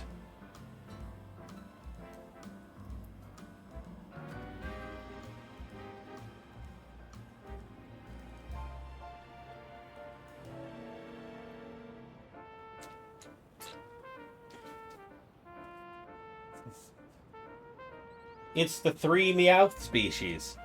Regular, Sassy, and Viking.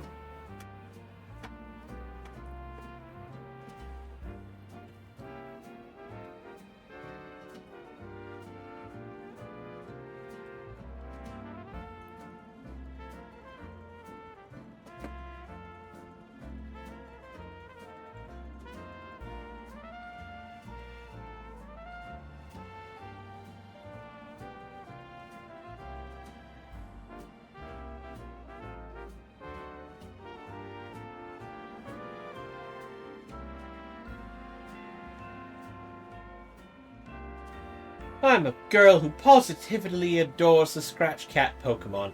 If you can beat Meow at a battle, then one of these three might just... Well, you have to battle us to find out. So it'll be one-headed Pokemon battle with me? With Meow? Certainly.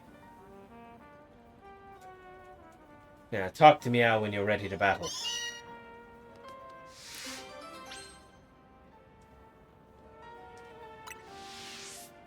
So, off the top of my head, boxes, search, species,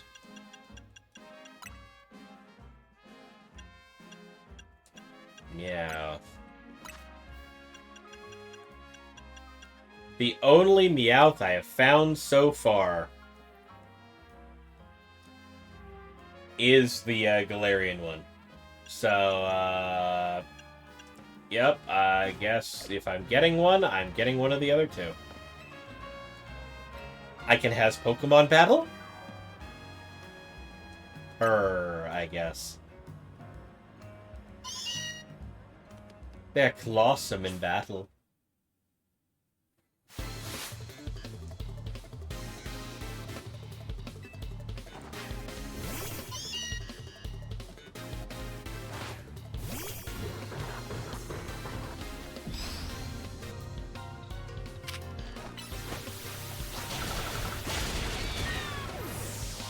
Fuck it, I'm just gonna Mega Evolve and Decimator.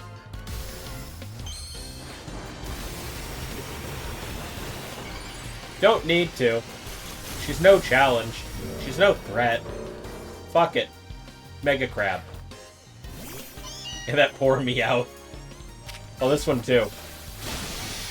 The giant crab thing just bonked it. They're gonna do it. Watch me do it again.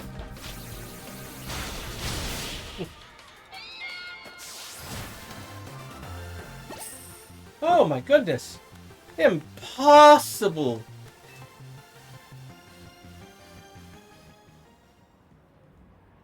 I can't believe you just beat my Meowth. I'm at a loss for purrs. Now it's time to pick your favorite Meowth out of the three.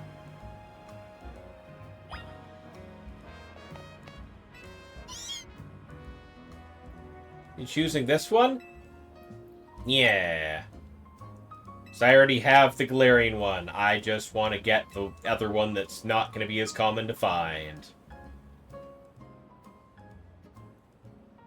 Enjoy some quality time together.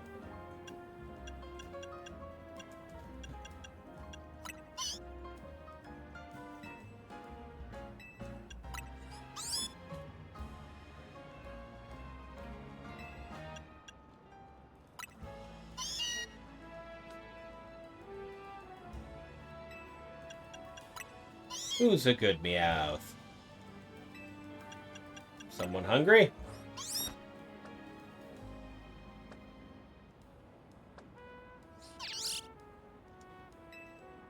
Down for a catnap.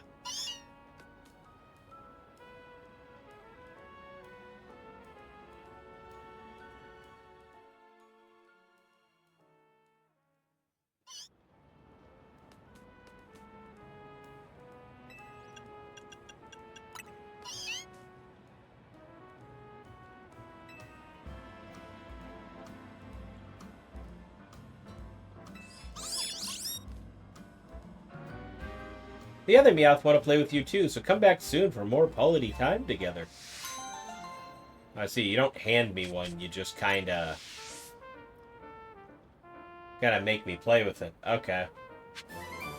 And you give me the paid ATM, so that's the thing. All of the other side quests, aside from the ones that I hadn't been able to actually finish, are done, except for this guy asking for more story ideas, it looks like. Ah, if it isn't my muse, back again. Thank you for your help with my romance novel. It's been optioned for a film. Do you know who they've signed on as leads? Bryson and Sabrina.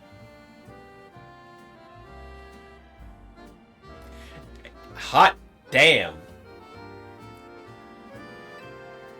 But whoa, congrats. For my next tale, I'm thinking a mystery novel. I'd love to have your help once again. I have an idea for the Pokemon my tales shall require. Could you assemble them for me? Sure, why not? We'll need an Alpha again, a normal type. Third should be a Dark type. The fourth should know the move Teleport. The fifth must be a Fighting type.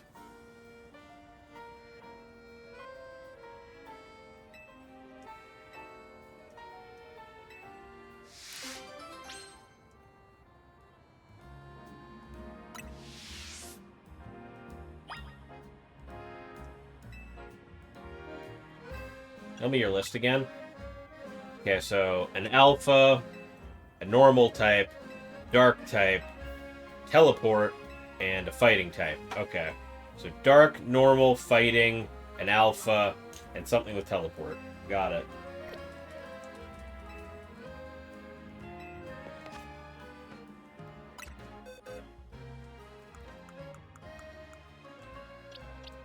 Okay, so Fighting type is you. I don't have a Dark type on me. We're going to remove... You can stay on as the Alpha.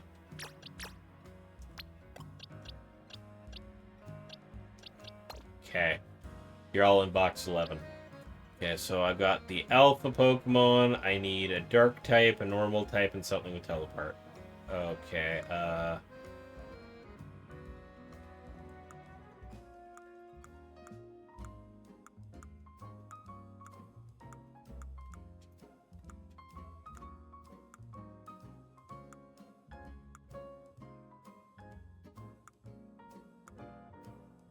Oh, you're a Dark type.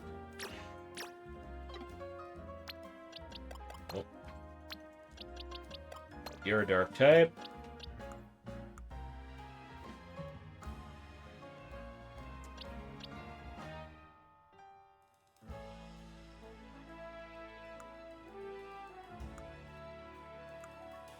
And to make Overkill happy, there's my Normal type.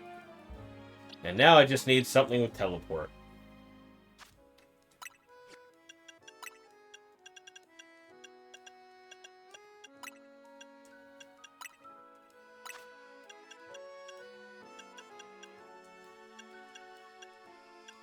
This Gallade knows Teleport. Okay.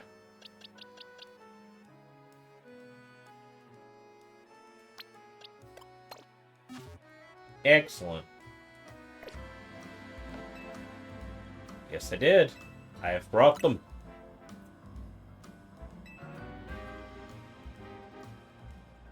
Which is the Alpha? It's Armarouge. Armarouge, quite the choice. Yes, this is sparking some ideas. Next, we need a Normal type. Kangaskhan. Wonderful. Nothing normal about how inspired it makes me feel. On to which will be the Dark type Pokemon. Darkrai. Yes, Darkrai. The scenes are coming into sharp focus. Our fourth character, the one that knows Teleport. Gallade. Gallade, yes, the lines practically write themselves. And the fifth, who is our Fighting type? Crabominable. You've managed to assemble the ideal cast of characters for me. Now allow me to sketch out the plot of my grand mystery novel. Our setting is a mansion deep in the mountains of the Kalos region. It is owned by the famed millionaire, Armarouge. It is also currently housing 3 guests and a certain treasure. The first guest, a trainer by the name of Kangaskhan. Then our millionaire's former flame, Darkrai, and a jewel collector named Gallade. The mansion's butler, Tawny, is unobtrusive yet ever-present, seeing to all the guests' needs. One evening, the guests are all called together to a very special room of the mansion. The room serves as a giant safe, so fortified the move Rage Fist would not crack its defenses. So explained the butler, Tawny. In the safe center, lovingly displayed in pride of place, shines the grandiose jewel known only as Crabominable's Tear. This mythical treasure is rumored to have been a gift from the former king of the land, Az. The mansion's owner gazes upon it regularly, every morning and eve, to sustain their spirits. The sun has barely risen the morning after this showing when a terrible howl echoes through Amarouge's mansion. The guests gather in front of the safe room that contained the treasure, drawn by the awful noise, and there the millionaire cries out, "My treasure has been stolen! One of my guests must have done it." Resenting the accusation, Darkrai demands, "Why us? Why not your butler?" But the butler, Tawny, has a cast-iron alibi. She'd been playing cards with her employer all night. Kangaskhan and Gallade readily agree to a search of their persons and belongings. But even after the butler inspects all the guests, there's no trace of the stolen jewel. Only Kangaskhan was found carrying anything, no more than a Pokeball, a perfectly normal item for a Pokemon trainer to have. So who stole the treasure known as Crabominable's Tear? Gallade. Really? Was the trick a bit too difficult for you to work out? The evil trainer had left one of their Pokemon in the room to wait until everyone was gone so it could steal the treasure for its master. When everyone began to gather at the room the next morning, this lost Slout quietly called the Pokemon back to its ball, concealing both it and the treasure to cover their tracks.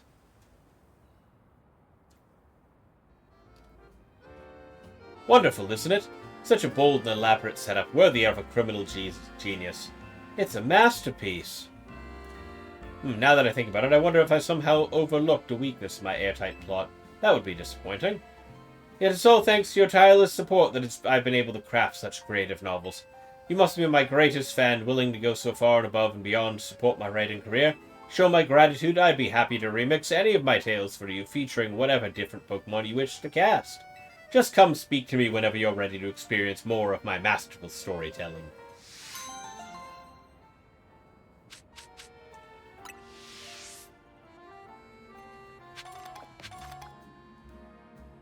To the boxes.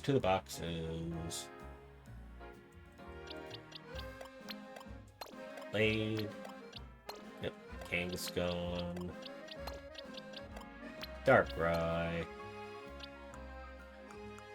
Here you guys are.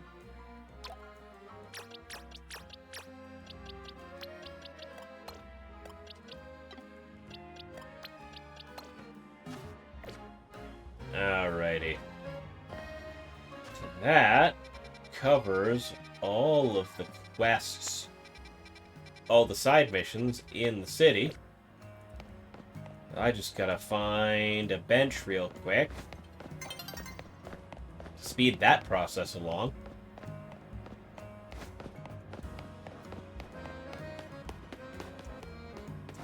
Heck, I might not even need to. I might take so long to find a bench that it's just gonna switch to nighttime on its own.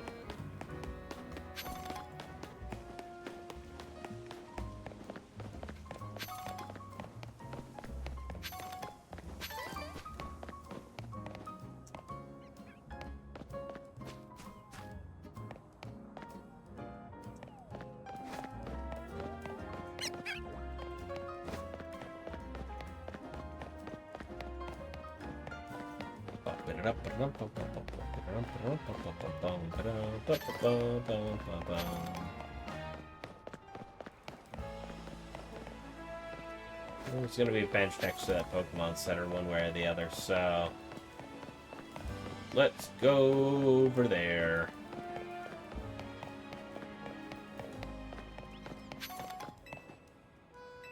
Kill some time. Wah. Now it is nighttime.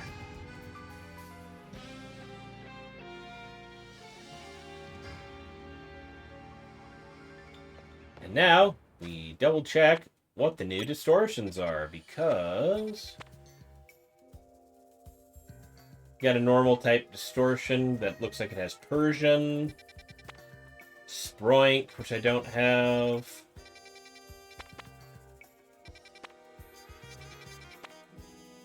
That looks like Swalot.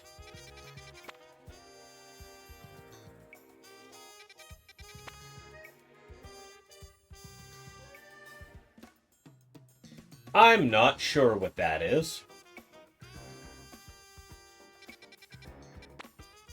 And Cleavor. Alright, well that's an interesting one. I don't know what that is right there. Yeah, there's a bunch of things here with stuff that I don't have yet, so we're gonna go there and figure out what that is.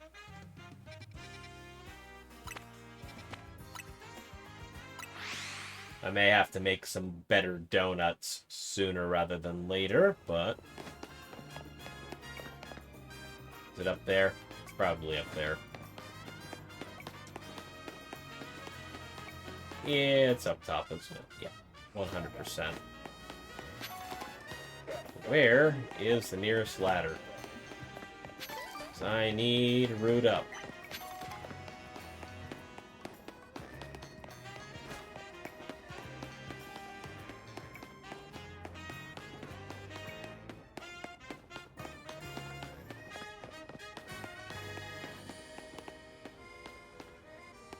Is in fact the Hullivator right over here. So we're just going to make that run.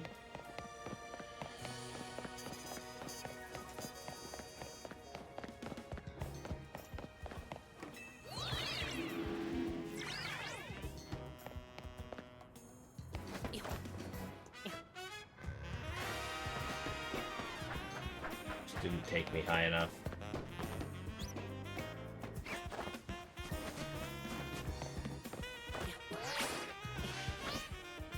Need that Hullivator, I think.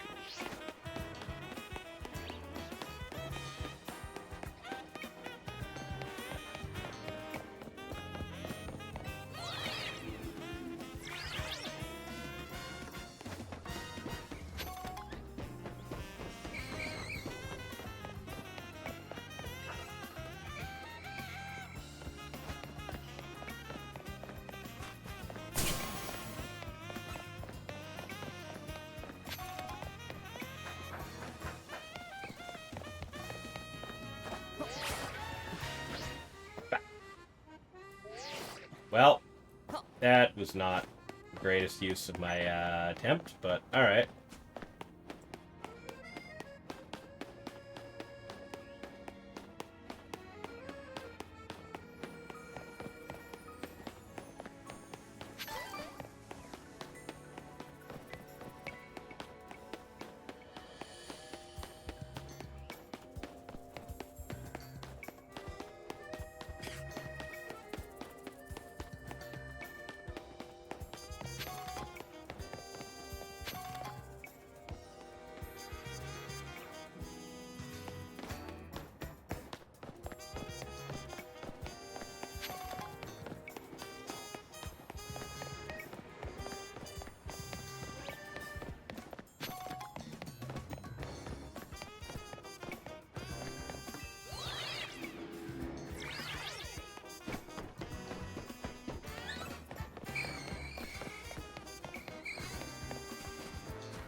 Whoop. Yeah, that's what I want now. These Ghastlies are killing me, man.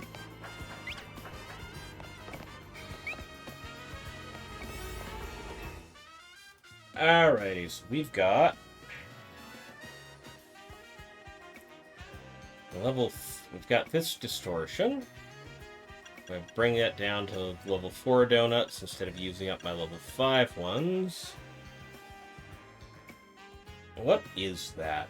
It's either Psychic type or Ghost type, but like, I actively can't tell what Pokemon that is right now. I think Time is probably the best thing to go for right now.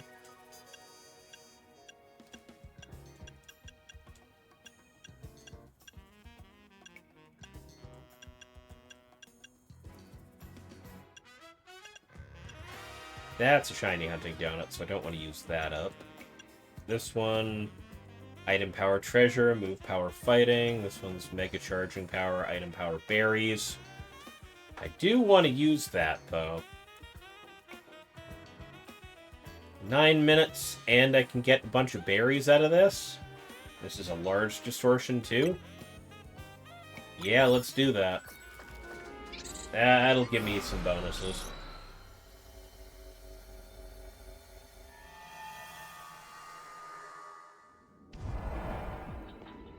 Destroy Pokeballs, catch Haunter, use catch window. Alright.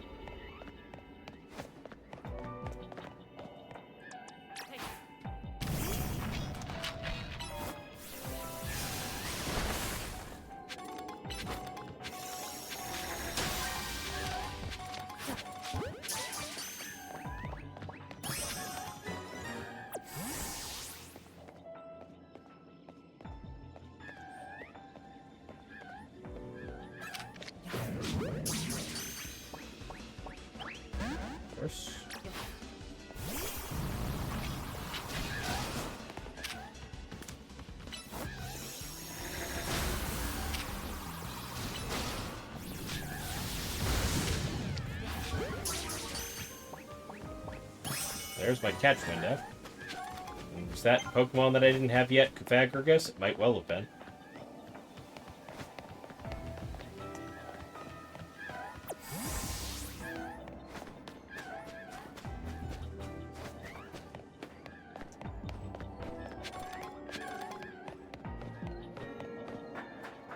May, rather easy, have been Cofagrigus.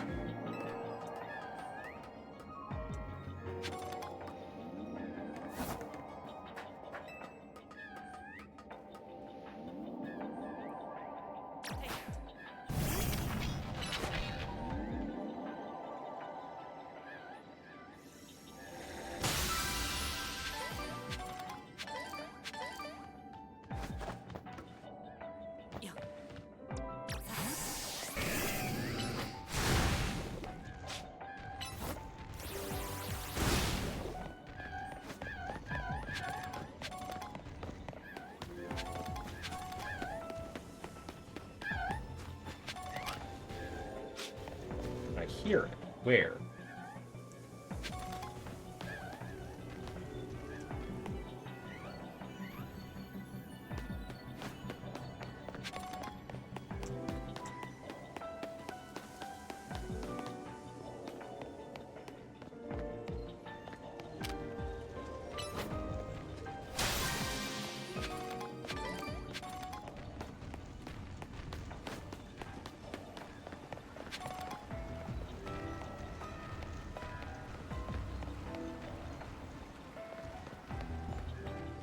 I don't see any Pokeballs there. Across. Down. Delayed. No, it's Gardevoir and Kirlia. I don't need to fuck you guys.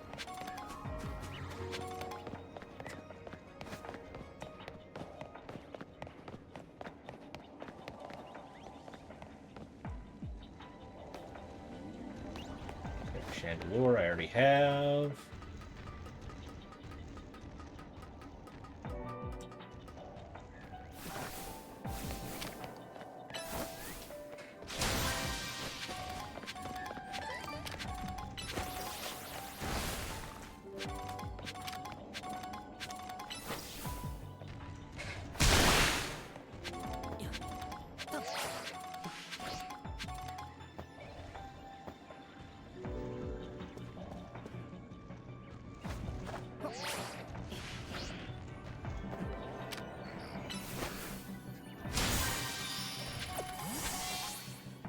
Actually.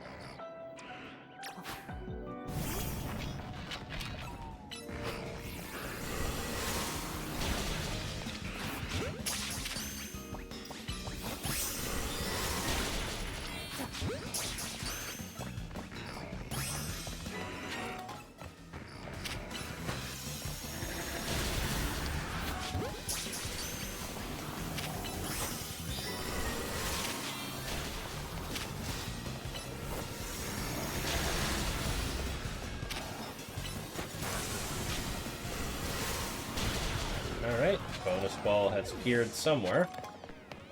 Now I gotta find it.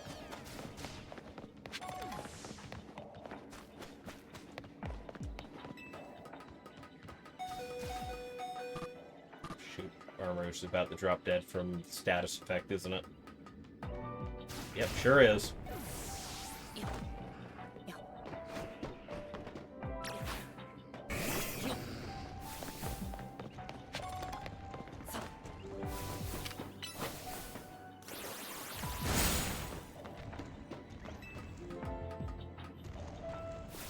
See the bonus ball? No, not at this moment, I don't.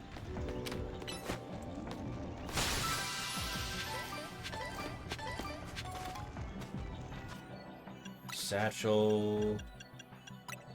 Get a regular revive to Armourouge. Then we will Hyper Potion him a couple times.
Ah, yep, there it is.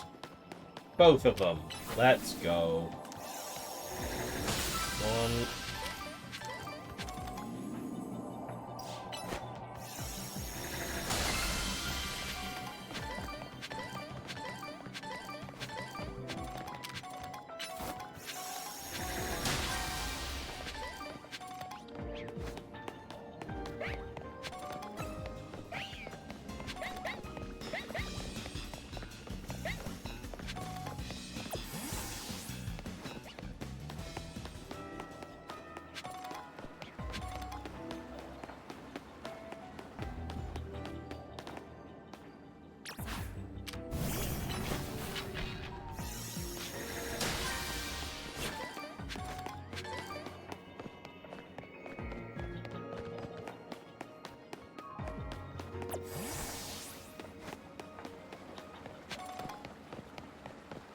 Well, we've got the majority of the items out of this. I just need to make sure I haven't missed any floating Pokeballs, because I'm still running on massive bonuses of berries coming out of these, which is incredibly necessary.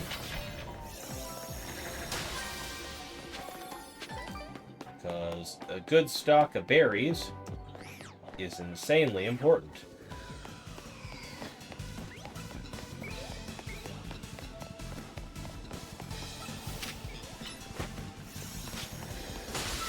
Berries decide what donuts I'm allowed to make. And how good they are.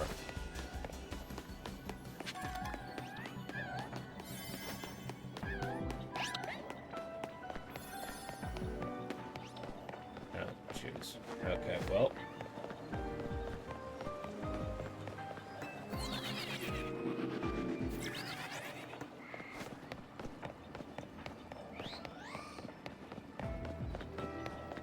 Don't have much longer, though.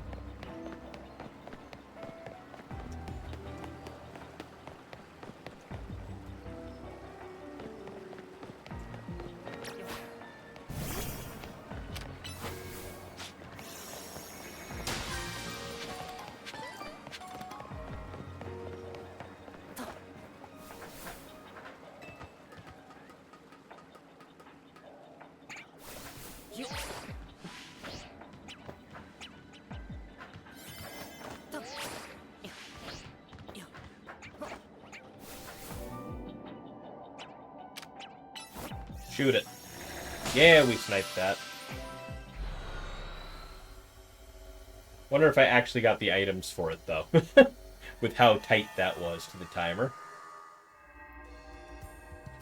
Yes, I did.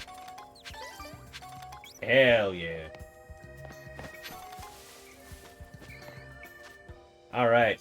Now I got the good items out of that one. We got the next one is this one, which has Persian, which I don't have yet.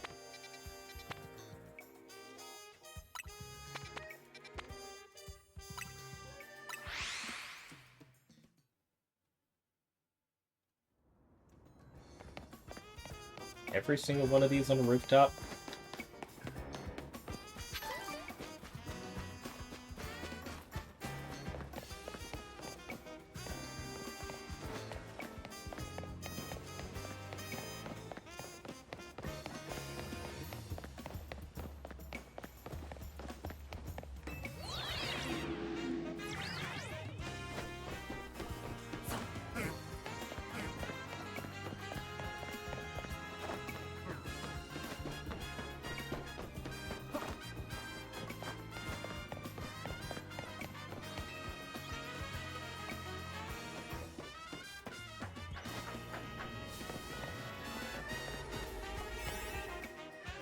Let's see here. Yep, normal type. It's got that. It's a medium zone, so I don't have to worry about it too much. That's lots of time. Even it's a 3-star, right? Now I remember. Even my 1 3-star donut is gonna give me 8 minutes to do this. That's more than enough time. So let's use this up, shall we? Yes.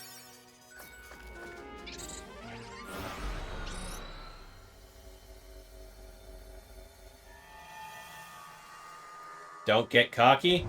I mean, trying not to.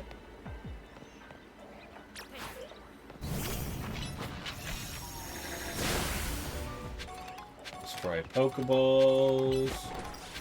Catch 6 different species of Pokemon. Destroy Brambles. Okay, well.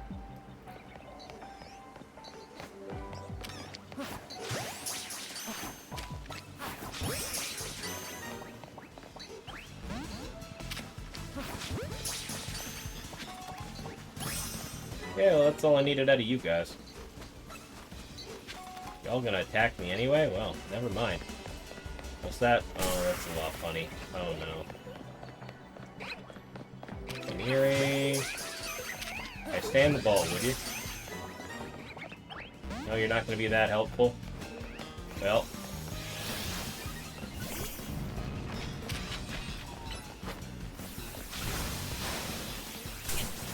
Who just took that attack?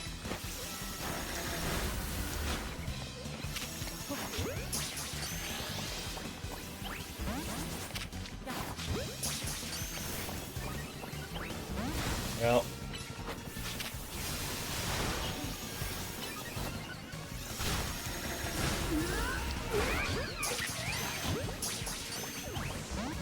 That one stayed. That's all I need. Oh, well, I guess I do need Armourouge. Clear that for me, would you? Need an exit?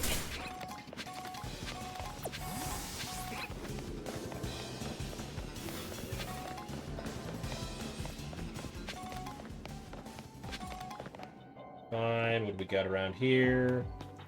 Oh, hi.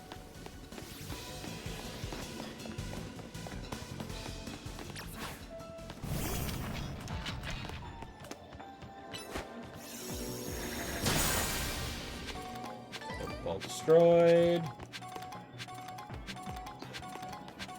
Bunch of Pidgeys and stuff down there. Oh, there's the thing I actually want.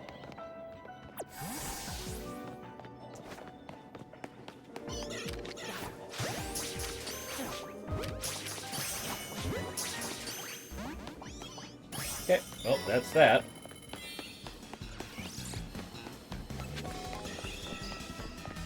Yeah, they have not heard of me, obviously.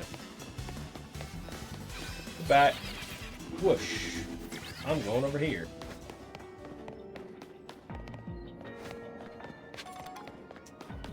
Well, I've caught 6 species of Pokemon. Now I just gotta deal with the rest of the mission objectives, so...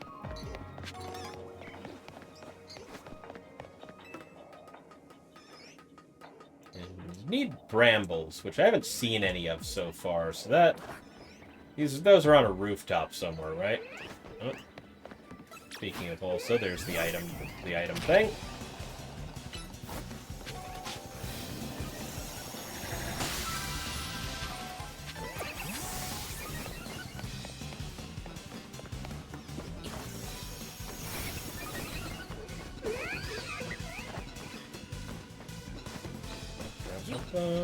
I see brambles over there. Okay.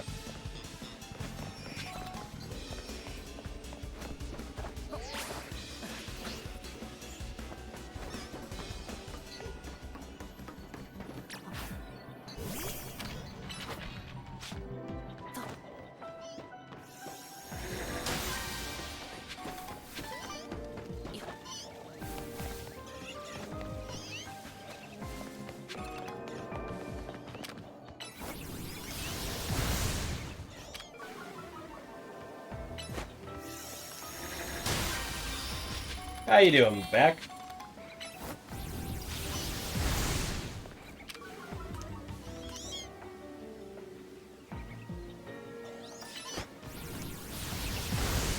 Bramble patches destroyed. Golden Pokeball spawning.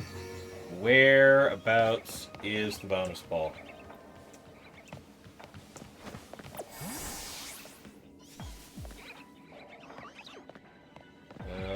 Nowhere obvious from this vantage point. Got it. Over there, no. No.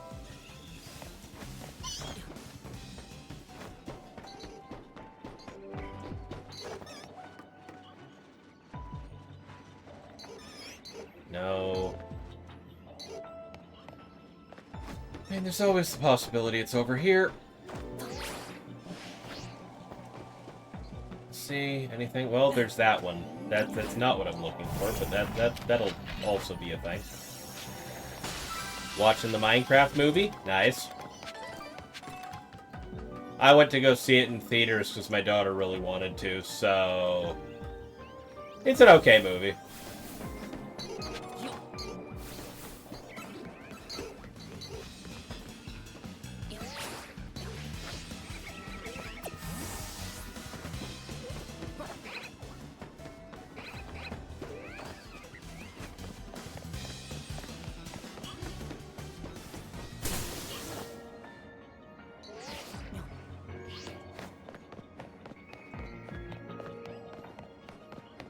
Yeah, could have done a lot weirder and worse stuff with it, I will say.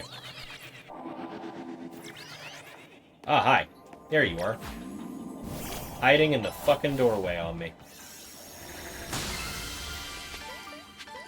Excellent. Ooh, that's a bunch of good berries I just got out of that. That's nice.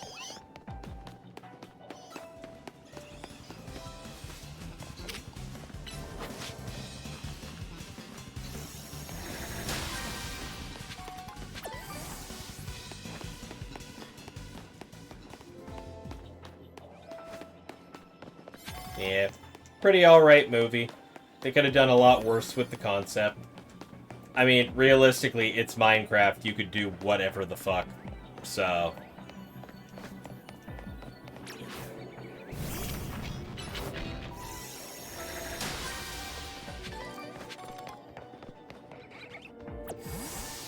I got 200 seconds more on this donut. Let's see, can I get anything else out of this?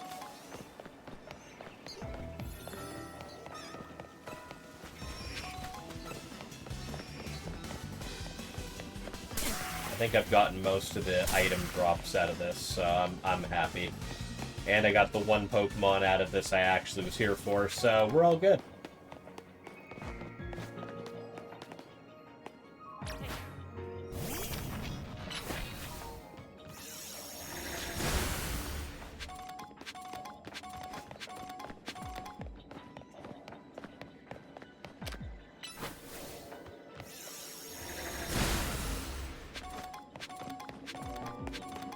Let's farm some mega shards before we get kicked out.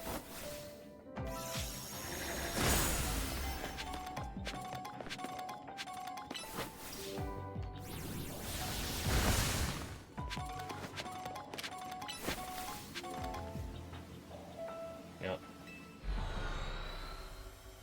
Well, thank you for the, you were 3 months in advance. Damn, thank you for the 12-month sub. Tired of these ads? Yeah, I understand that feeling. Let's see. How many of these do I have? I have 916 mega shards. Well, in the meantime here, I guess it's time to go visit the back alley crack dealer.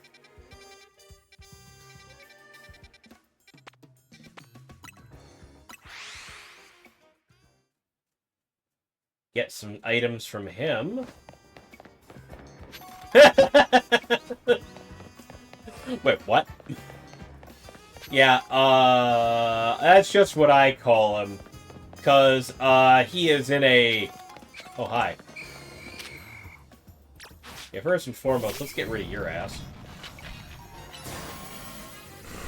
Don't come here at nighttime very often. Get jumped in the back alley. Oh, this guy too.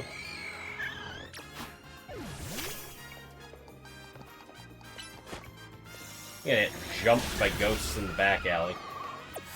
But yeah, there's this guy. He yeah. Just hiding in a back alley, off saying he's got some real good stuff for sale.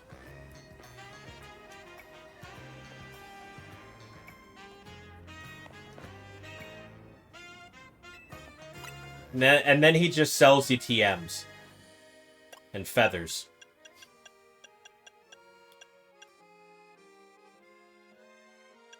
Okay, we got... Icicle Spear's pretty good. Yeah, be real, some of the best stuff you ever got was from dudes in a back alley, right? Or the back of a car. Yeah, no, the stuff people sell you out of the back of the car, primo shit.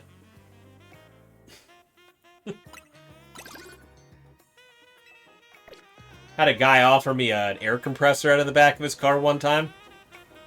Works wonderfully to this day.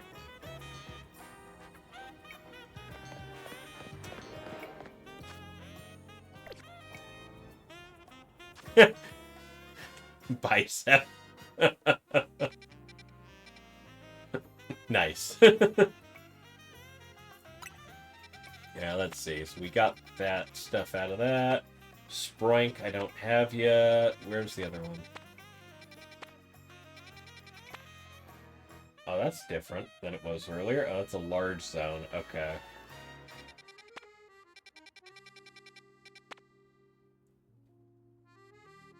Don't know why it changed that. Yeah, autocorrect's weird.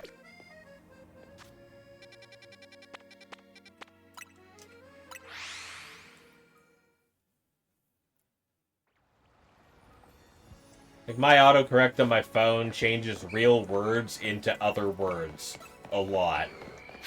And it just aggravates the living shit out of me every time it does it.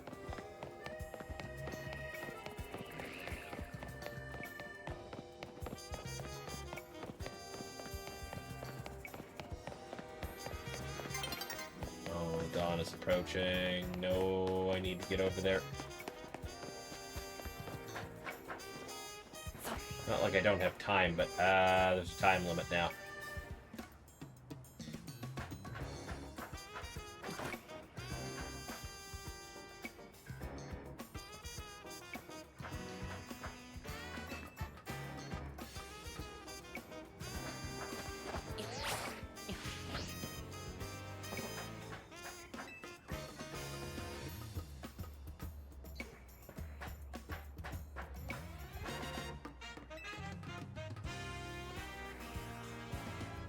Might not actually get up here from here. Fucking hell. Nope. Okay, well. I need into that back alley somehow.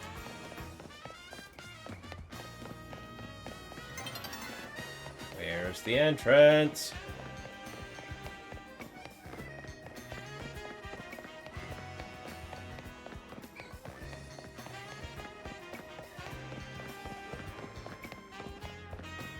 It's down here, through here, I guess. Yeah, I forgot about this. Okay, here we are.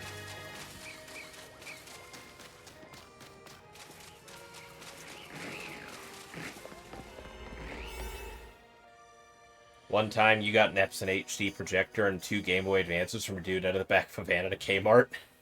Projector has since took a crap, but just found the GBAs cost you nearly $150. I mean, that's pretty good. For all of that. Yeah, this is a 1-star distortion. I don't need much. You guys will give me like 8 minutes on the timer for that.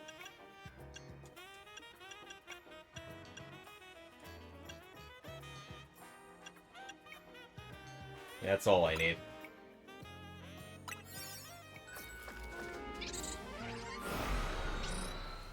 Was stolen for sure, right? Yeah, right. You didn't steal it. It's just repurposed merchandise. Oh, hi guys. Well, you were the reason I'm here, so I got you now. What do I have to do? Use catch window, destroy. Oh, I gotta. Oh, sorry, boys. I've got to catch a bunch of you now.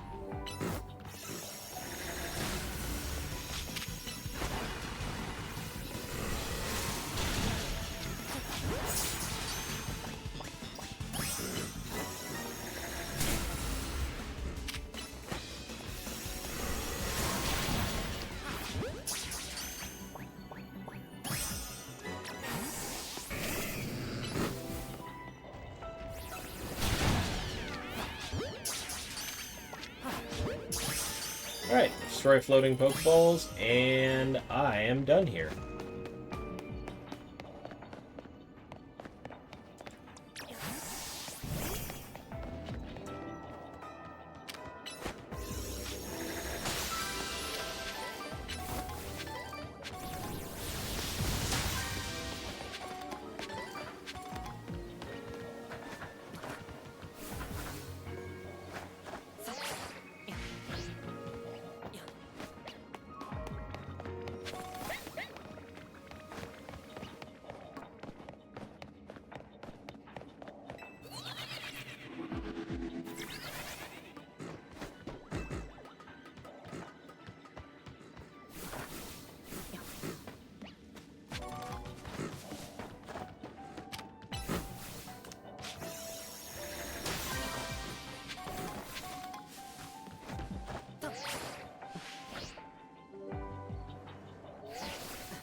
Alright, bonus ball is appearing.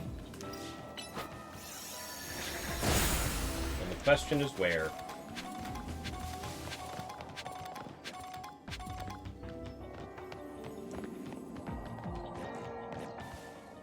Nowhere obvious up top. Oh, there. Never mind. It's right there.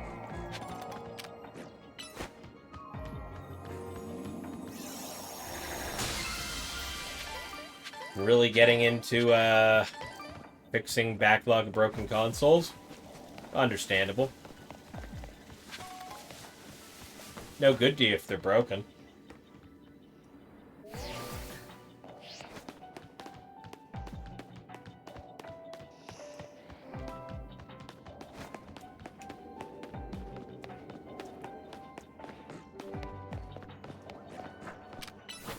Bought a PS4 for your niece from GameStop. Of course, it stopped working like 4 days later.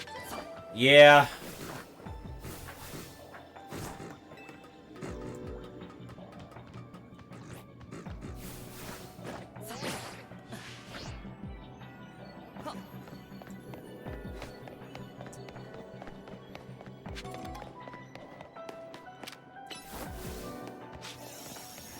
Whoever got into it and no damn clue what the fuck they were doing broke almost every locking tap and the Wi-Fi to Jesus.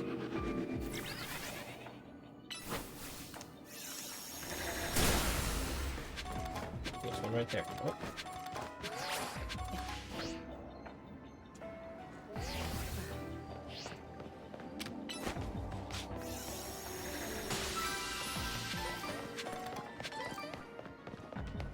Yeah, GG GameStop quality.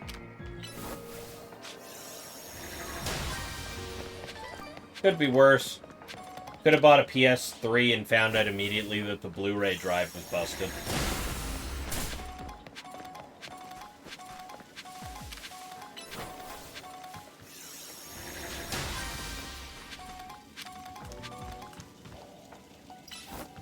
That was what happened to me back in the day.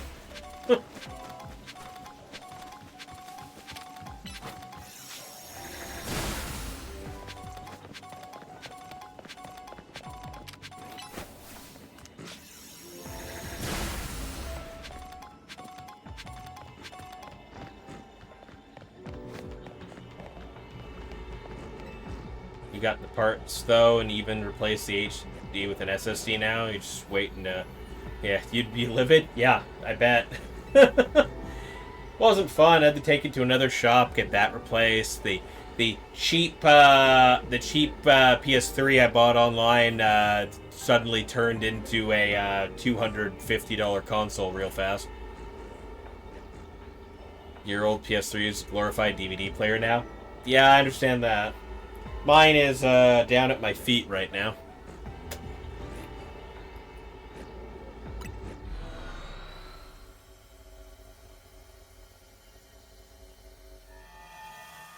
I had all my consoles kind of lined up at my feet, lined up in front of me.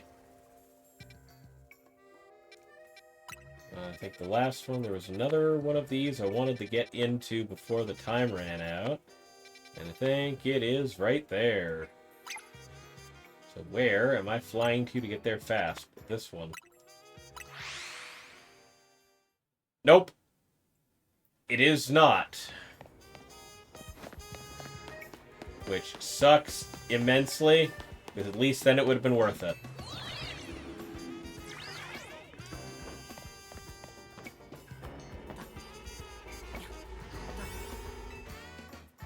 You have them all sitting on a rack in your office?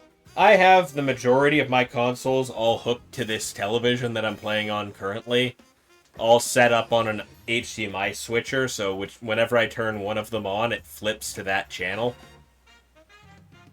And just starts running it through the same thing on my TV. So I don't have to change the channel.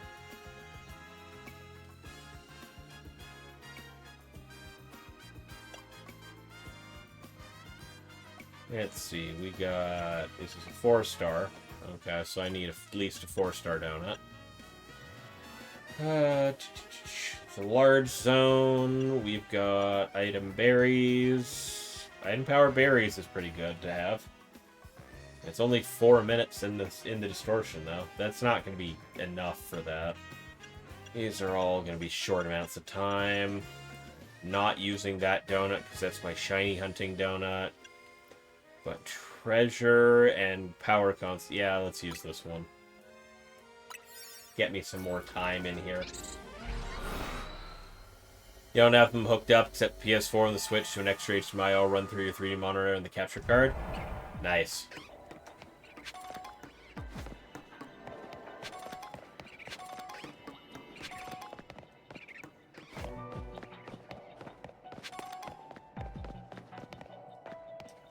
Yeah, all my HDMI switcher's hooked up through my capture card as well. So I can just, yeah, well, for obvious reasons.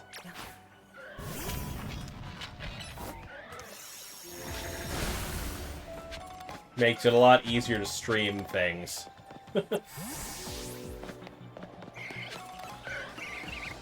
Catch a grass-type Pokemon. Catch 6 different species of Pokemon. Oh, well, I should have started catching things then.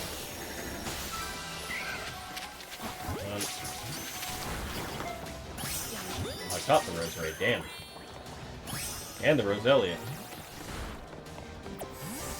Bye. I gotta run backwards and catch some other grass types.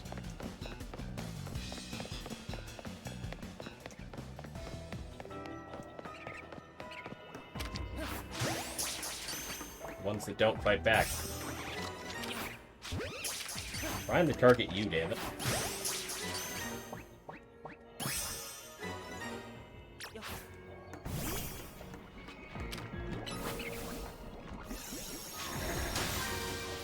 Yeah, that's how you grab those screens off your GBO when you're playing. Yeah, that makes sense. Got an antidote kicking around, sure do.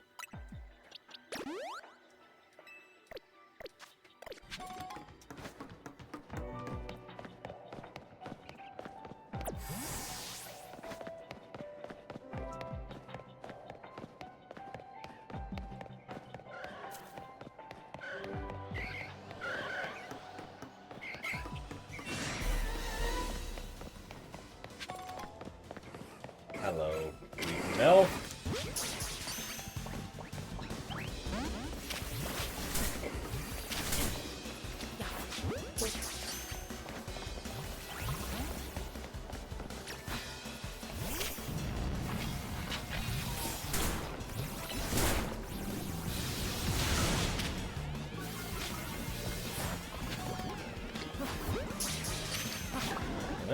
Oh, I got the Weeping Bell anyway. Okay. That's all I care about. Yeah, we're up.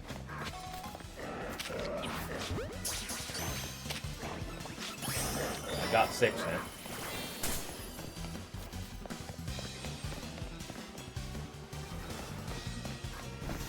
I should just move. Roll through.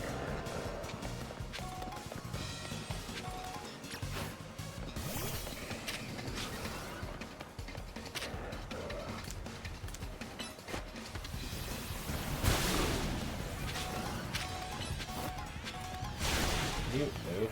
Thank you. Okay. Bonus ball is about to appear somewhere in here. That, however, could be f***ing anywhere.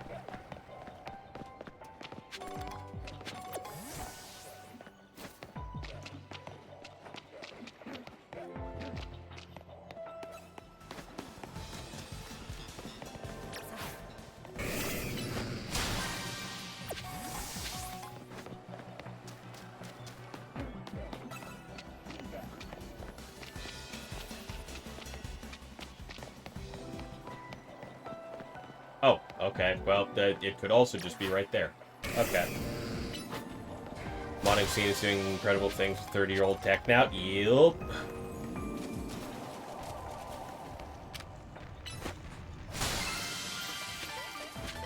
You shot a pic to your back in Discord. Alright, I'll look at that in a moment. On a timer looking for something currently.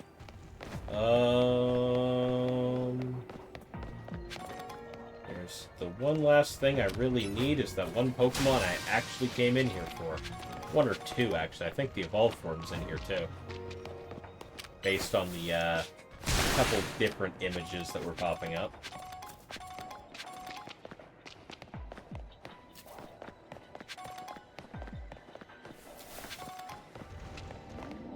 There's another. Break that. Give me items. Oh, yep, there you are.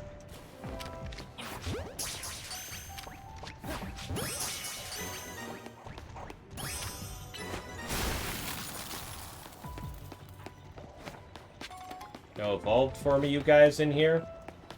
Oh, well. That's fine. You literally just let me complete the fucking last thing I was looking for just by being present. If your evolved form's not here, it doesn't matter. I can catch that later.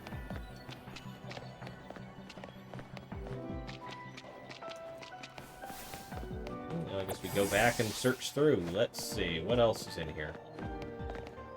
Now that we have the big things.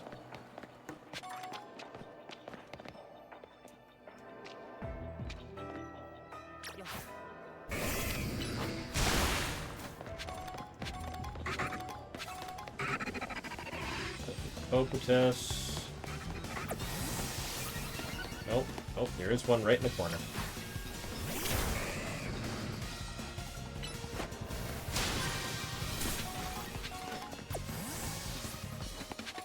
Oh, there's one right here, too.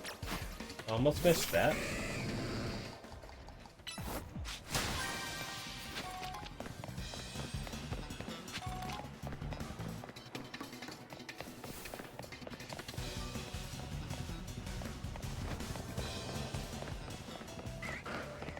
Cubone and Marowak room. I've got those to use, so it doesn't really matter.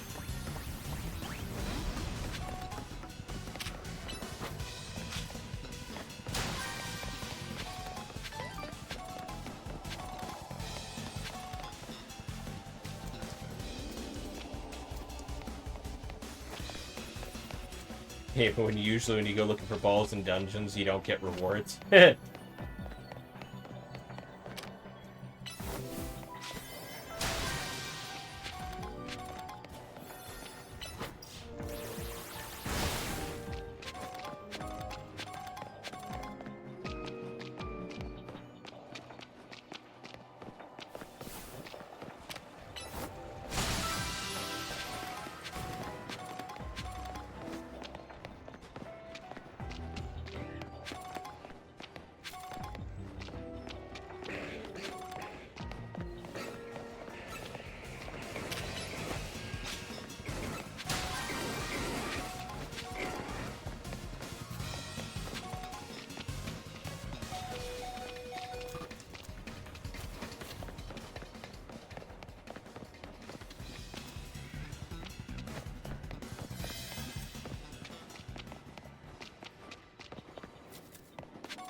Hit it. Yeah, get those last items. Alrighty, let's go. Got what I wanted out of all of that. Let's take a look at Discord.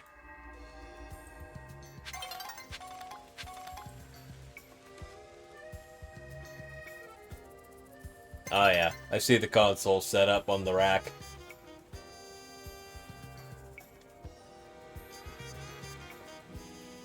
Nice.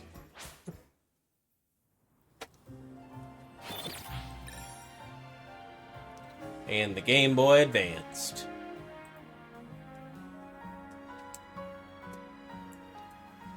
Alright. Well, now that daytime's here, now I can check more distortions. What's available right now?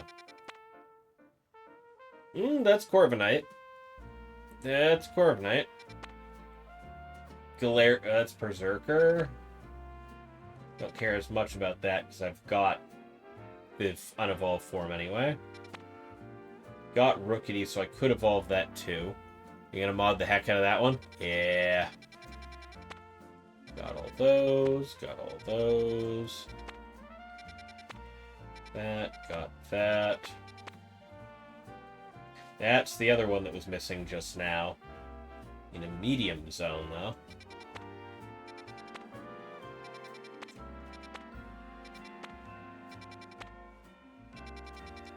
Okay, so a couple things that I have evolved versions of, but could just get them now.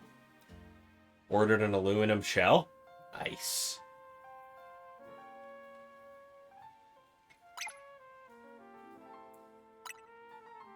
We're gonna go to the Rust Syndicate office and go from there.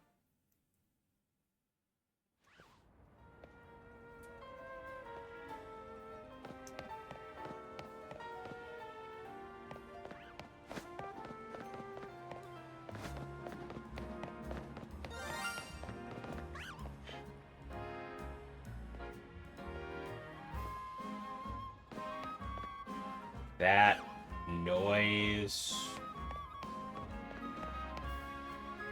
Where? What?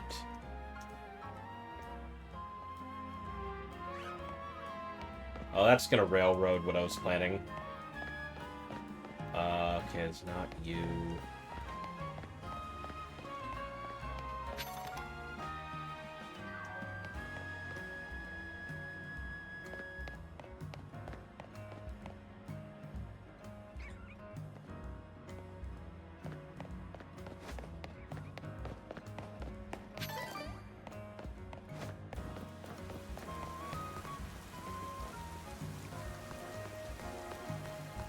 It's gotta be on a rooftop, right?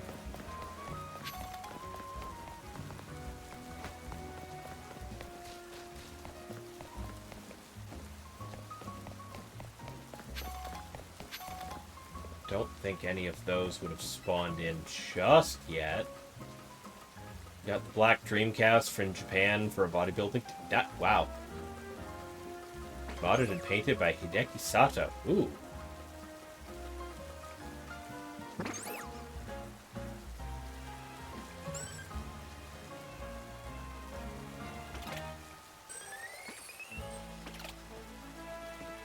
Okay, so it's none of you fuckers.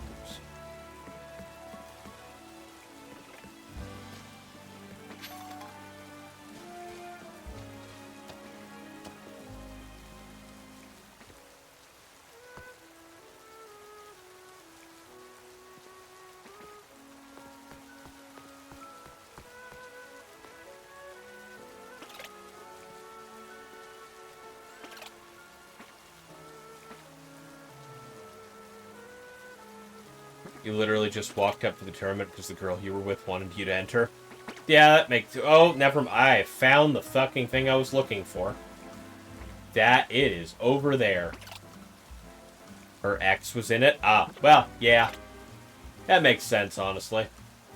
That is a shiny halucha over there. Okay, well, I know what I'm doing. I need to figure out how to get up on that rooftop.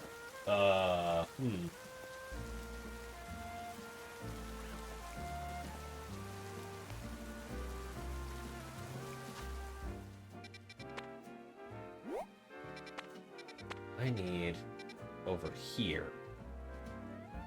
Where is... Yeah, it's unfortunately I do know the limitations of the jump and glide mechanic in this game, and that ain't it. How the fuck do I do that? I gotta get up onto that roof. Not the way I wanted that to go, but alright. Yeah, I know you're up there, man, now. Free your mind.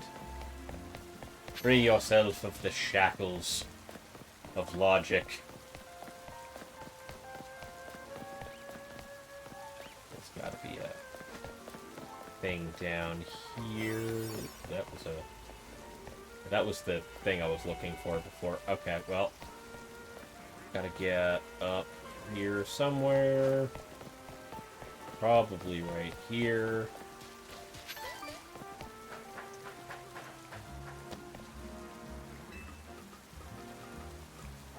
You can do it, Neo. Just believe.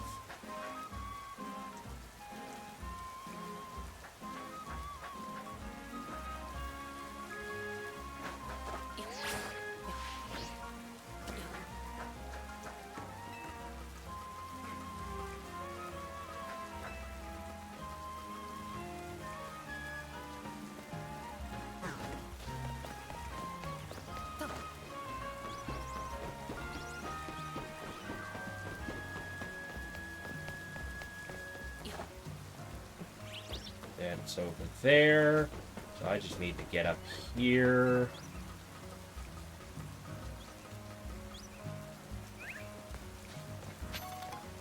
And pick what Pokeball I want.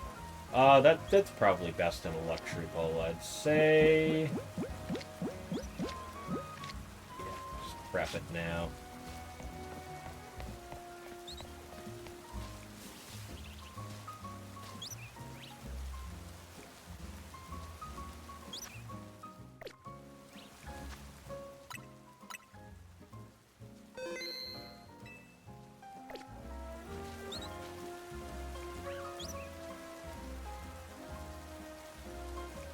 Alright, bud, turn around.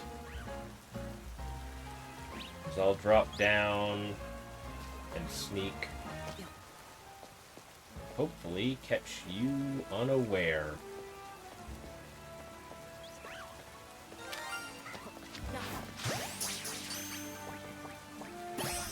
Nailed it. Right in the back.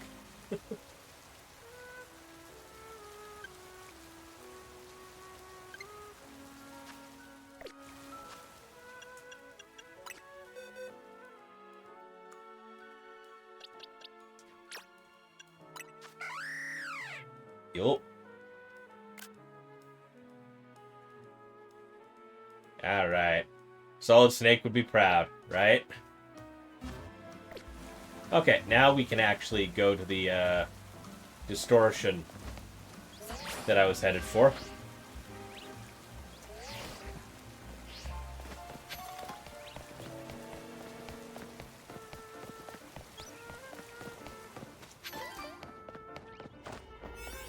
This is the 1, 4. Alright, so this one would give me 5 minutes, which is probably the best I'm gonna get currently. Yeah. Unless I make some more donuts, I ain't getting better than that currently.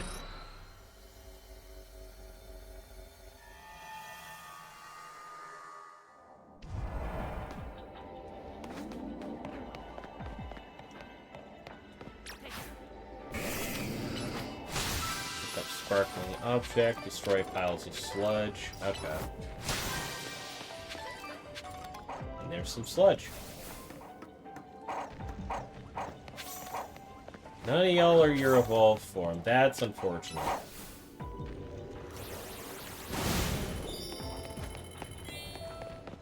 Sludge destroyed.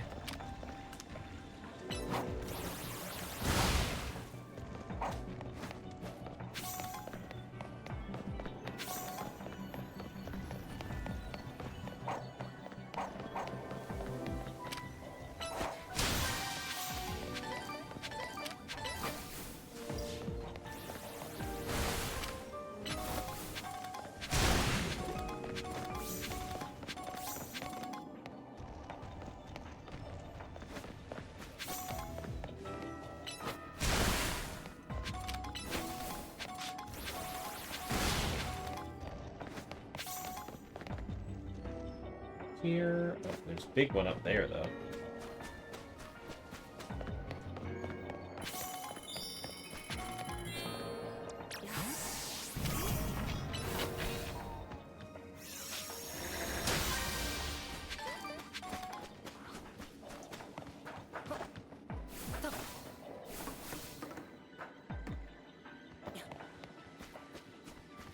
I could have sworn I saw a ladder about 2 seconds ago. But that's okay. There should be a teleport thing usually right about... Nope, not this time. Alright, wow. No good way up.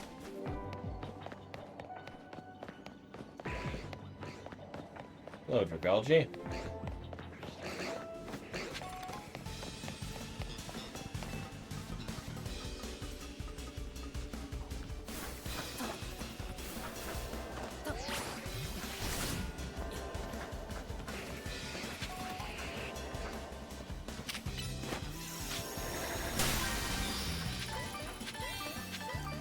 Oh, the calorie burning meter isn't my character. That's the timer for staying in these areas.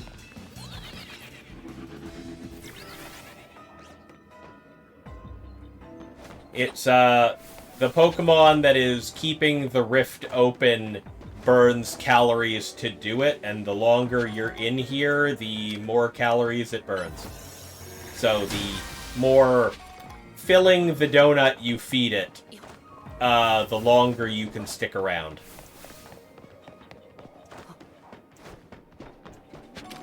The more time you have to complete the little missions.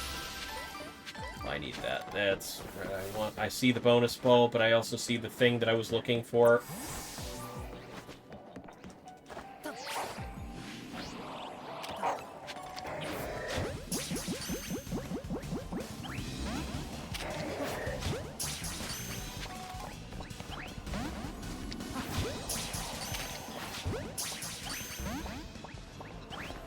Fuck it. Big ball. Oh.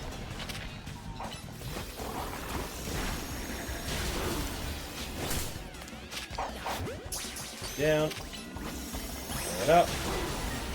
I got one. That's fine. Now I can go down here and get that bonus ball.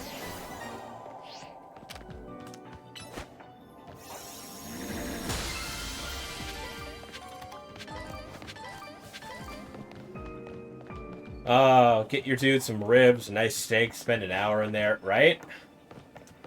Yeah, unfortunately, he only eats, like, ring-shaped things, so we feed him a lot of donuts, just to get all those sugar carbs in there.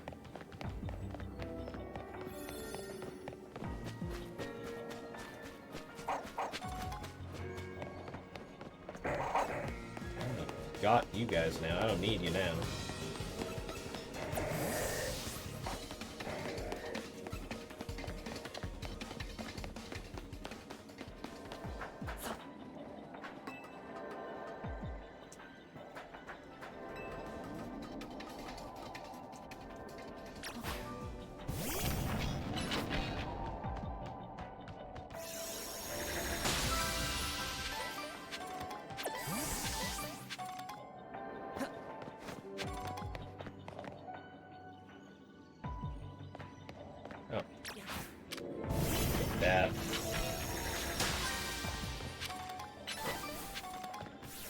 Yep, they sure can. That's, well, welcome to the Legends games. You are as much of a target as your Pokemon is.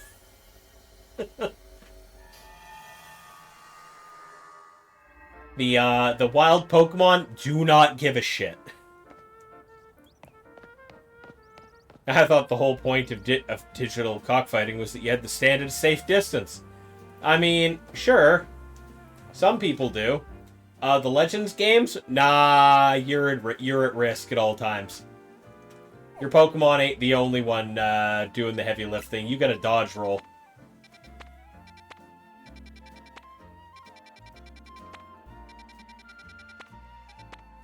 I think I do want to try for Corviknight. You hear me? Yeah. The previous Legends game was very much a, yeah, you gotta go out into the wild, unexplored territory with all these wild Pokemon nobody has ever seen before. You figure it out. Have fun. Figure it out. Come up with some research. Make your own Pokeballs by banging rocks and certain crystals together, and you'll make a thing that can catch Pokemon. You just make it yourself in the field, and just toss it, a very wooden-looking Pokeball at things. Yeah, the one where you were chosen by God, yes. That's exactly right.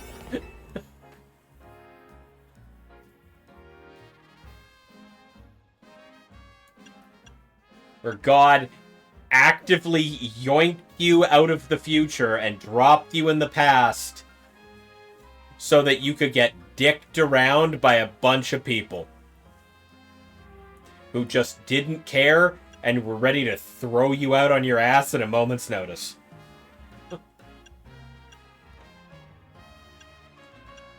Hey, the sky's looking a little weird.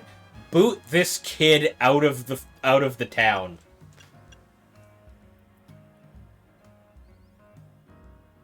Oh, did not like you coming to that conclusion immediately. Yeah.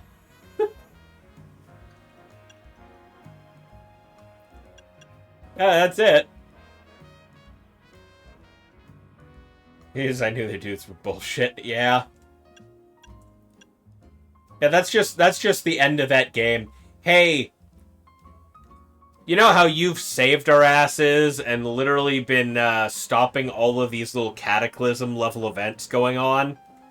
Fuck you. The sky looks weird. You're new here. Must be your fault. Get out. That's just how that went. Now let's feed him this donut, and if I can catch me a Corviknight, we will catch me a Corviknight.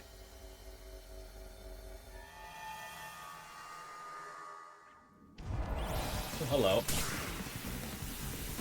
Immediate Rookies. Catch normal type. Destroy boulders. Oh, my. Destroy floating Pokeballs. You're a normal type.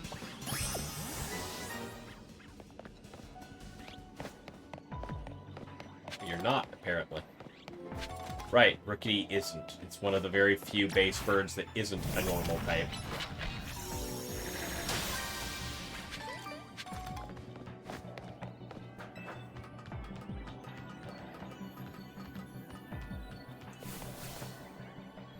He said, and I quote, "God damn it, you're not wrong, but I absolutely hate the fact that you immediately recognize that are now just saying it to everybody." This is my darkest timeline. Yeah, I mean,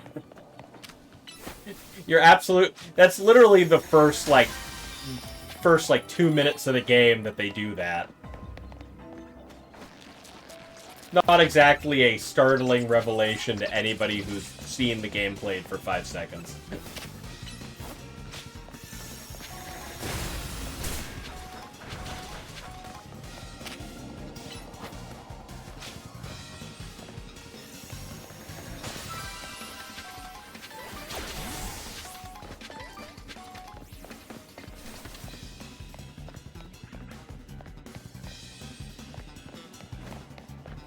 Haven't seen a single normal type Pokemon yet.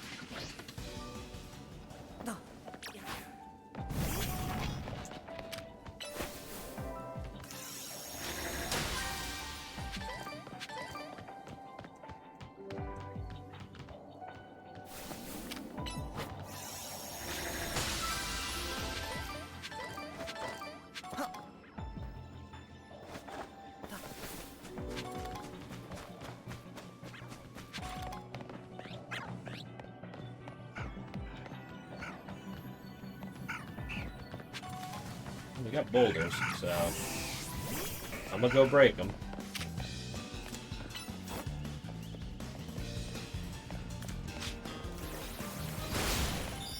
Go. That's another thing done. Who's the normal type Pokemon here?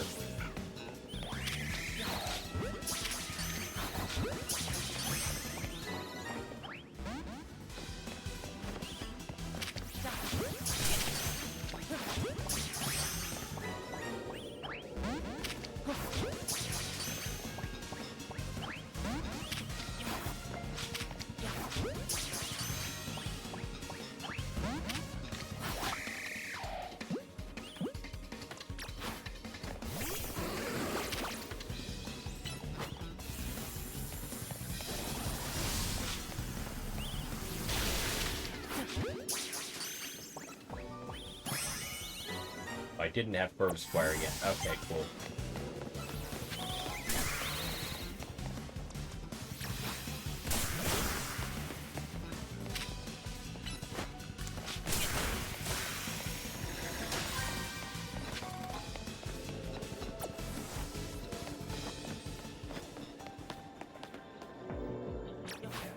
You didn't know anything, though. Who's that? And Overkill said that's God. Just immediately was like, oh, so I'm God's chosen. He went, yeah, kinda. That is how that game works.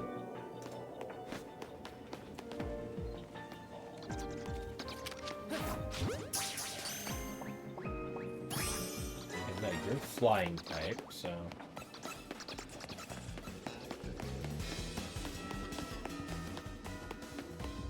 Who, what, when, where is the normal type on this map?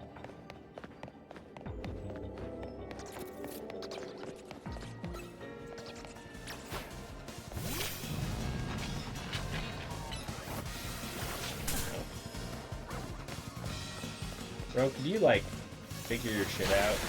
Break that ball? Thank you.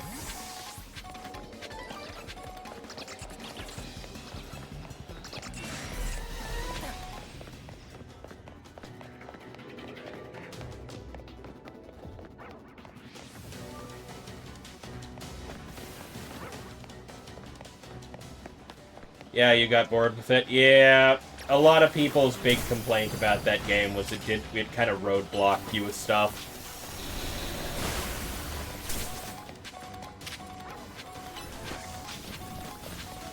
Actually, the normal type in this game might... Am I thinking about this wrong? Am I just forgetting?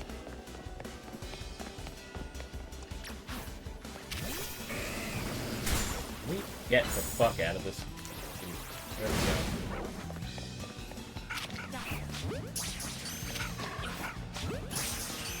Yep, Swablu definitely is. Cool. I actively forgot that Swablu is a normal type, and it only turns into a dragon when it evolves. I wasted all that time because of that.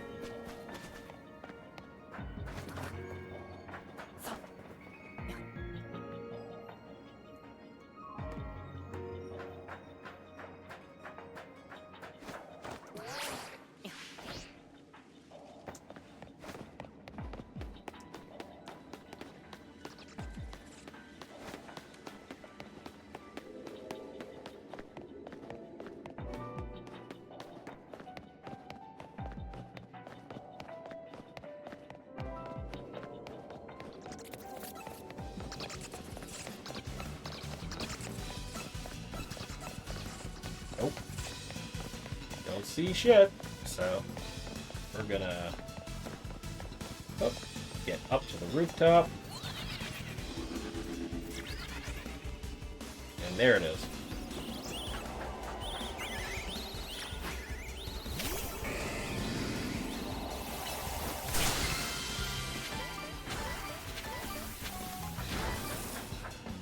Yeah, Soul Silver and the lag, they just let you get to the Pokemon stuff. Yeah.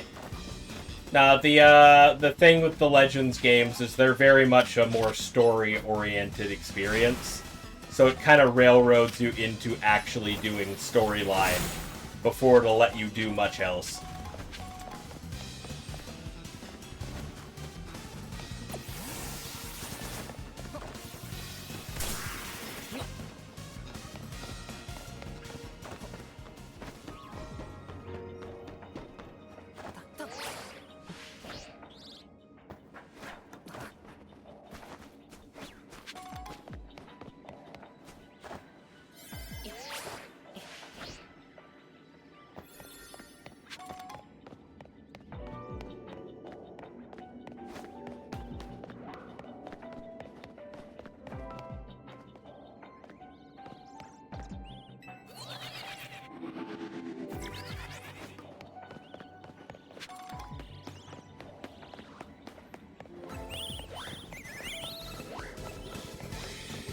No Corviknight, but I got a Corvisquire, and that's important.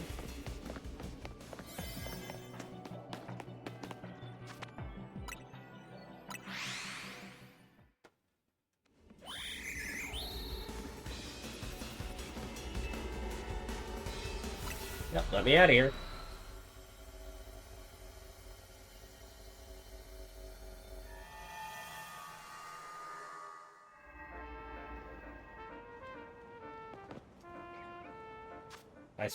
I am still, like, 2,500 points shy of unlocking Rayquaza, eh?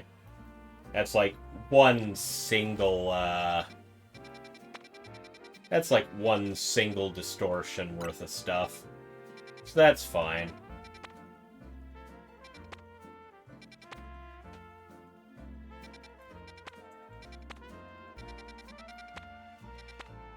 Well, there's Berserker. I could do that. That, this one, everything there, everything there, everything there. Yep. Alright, yeah, the one with Berserker in it is the only one that I don't have. Oh, you got a shiny one of those in Pokemon Go? Nice. I do quite like Berserker. Very much take it over Persian any day.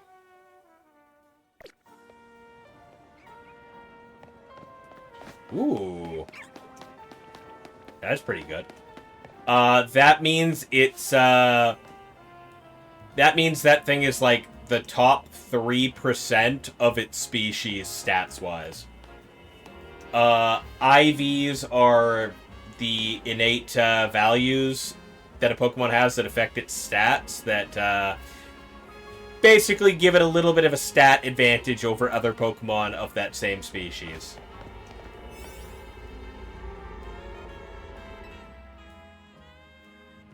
This is a 4-star, which means I have absolutely nothing that's going to give me more than 5 minutes in here. And we're going to try and get me a Berserker. And, yep. He is a Pokemon. One of the strongest of its species. Peak performance.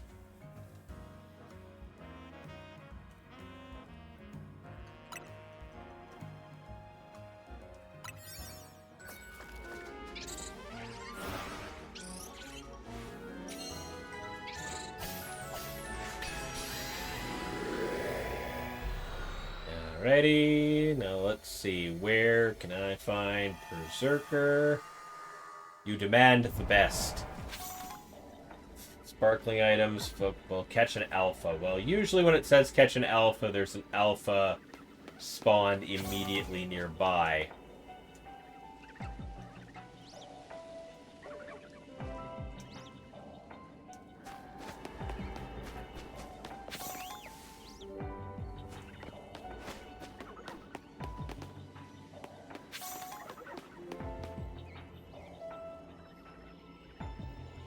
Question is where, because if I leave with... Oh, there it is.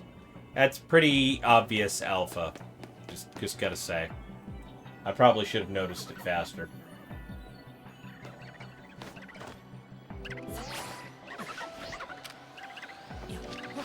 Yeah, turned around. Didn't matter. There's my alpha.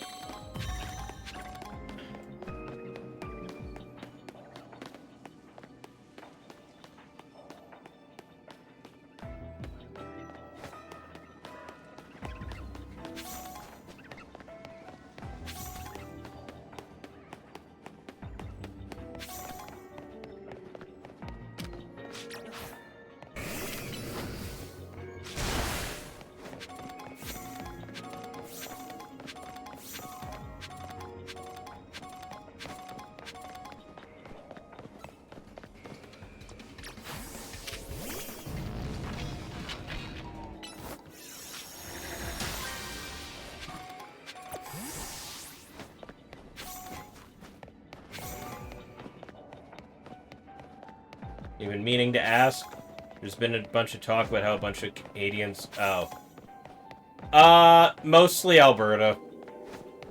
It's mostly Alberta. Like, I'll put it this way. The only way it's happening is if the U.S. puts actual, like, boots on the ground to actively take the land. Yeah, I mean, it's a good example because Alberta is literally our Texas.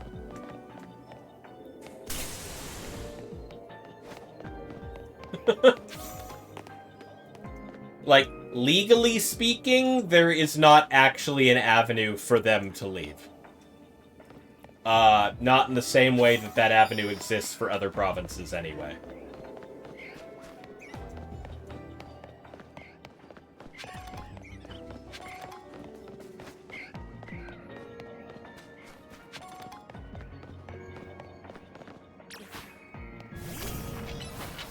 See, the thing is, a bunch of our provinces, if they actually wanted to, realistically could separate. Alberta's just not one of them. Because of some legal fuckery from when they were founded as a province, comparatively to some of the other ones.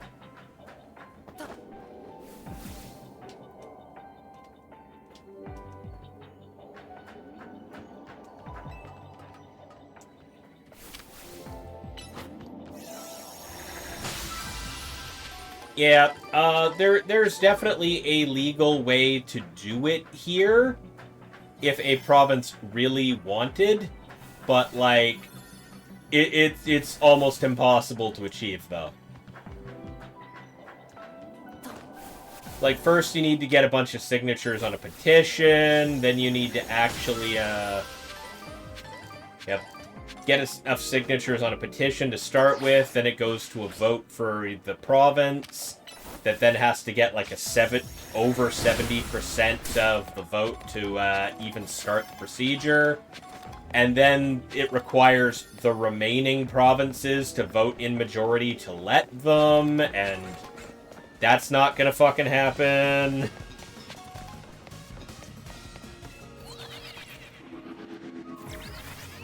And then on top of that, just to add insult to injury on that a little more, the only fucking way it happens beyond that, I mean, even if it did, even if they managed somehow to get everyone else in the country to agree to it, there's another problem in that their land doesn't belong to them.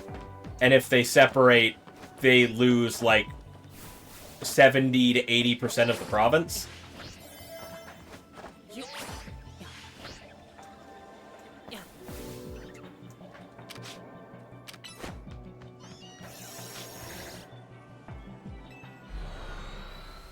So, like, yeah.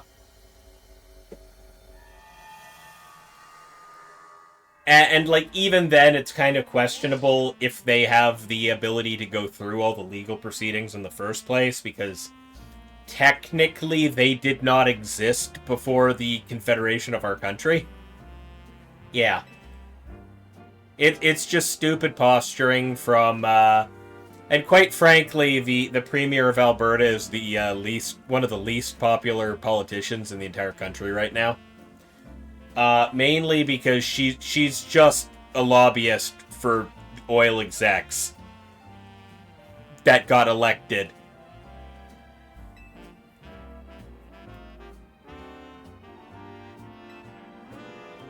It's a whole thing. But yeah, the way that the,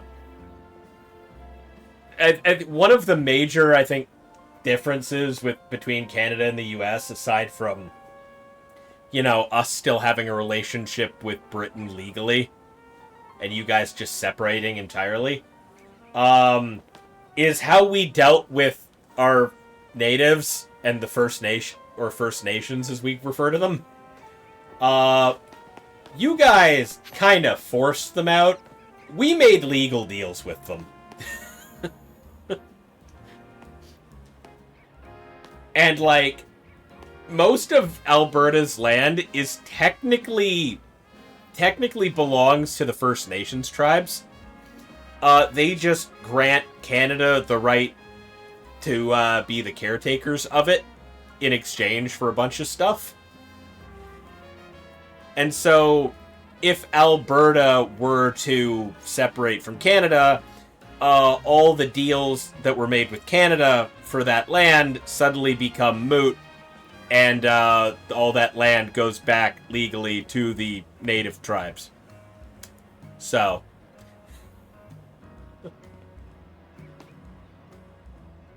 unless Alberta wants to strike a deal with the First Nations people of Alberta, which they have very clearly been trying to remove from various conversations over the last little while. Yeah. That's a far better outcome. Yeah. Oh, your biological father was First Nations? Nice. Yeah, we made deals. They're not exactly the best deals for the First Nations peoples, admittedly. But at very least, it didn't, like, actively take their land, per se. It was a deal of, you guys become caretakers, we get a bunch of other benefits, and our own little self-governing area.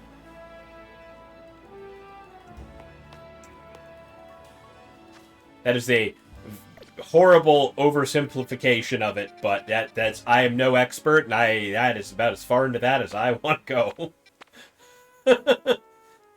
Yeah, he was messed up.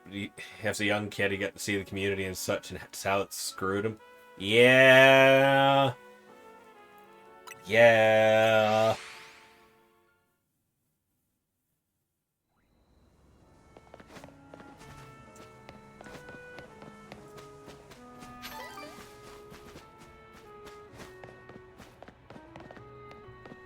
Right.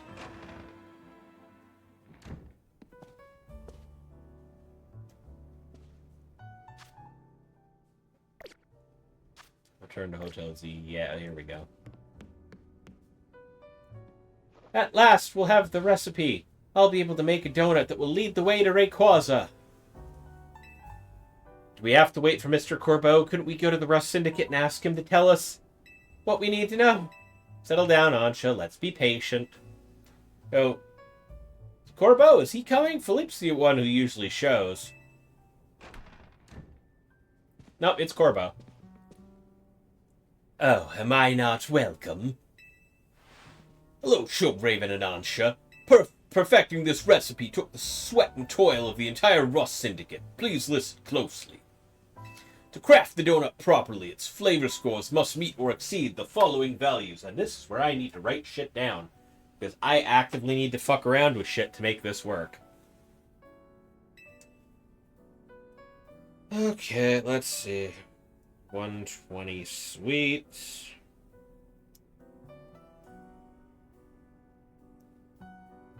40 spicy. 340 sour.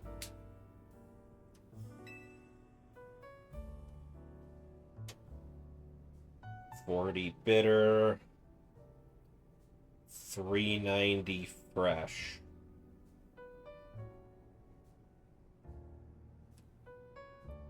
Okay, cool.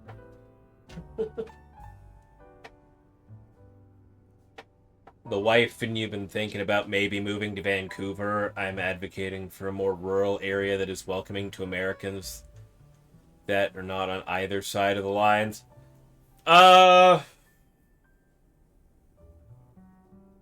More rural area.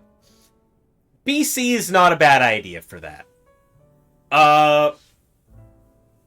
Honestly, British Columbia is basically, like, culturally speaking, British Columbia is our California.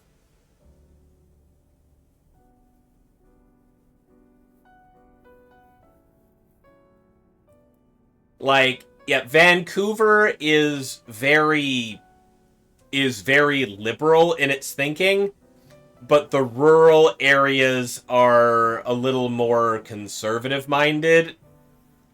But on whole, yeah. California is getting to be a bit much. Yeah. Now, Vancouver is... Hey, Lilium. Thank you for the raid. How are we doing tonight? What were you up to?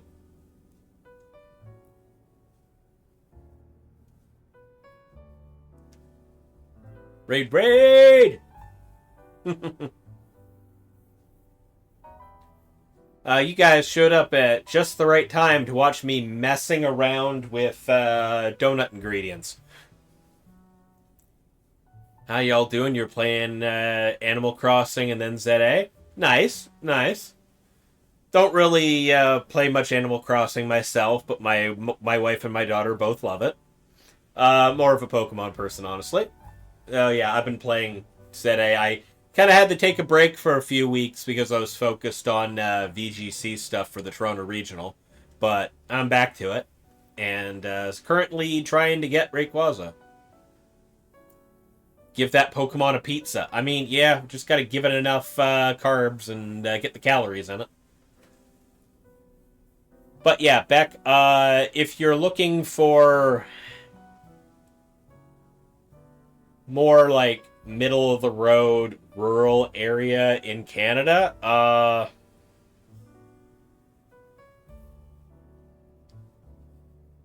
honestly, East Coast Canada is probably your best bet.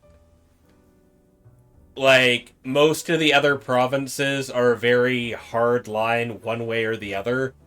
Quebec is, you'd have to learn French to get by.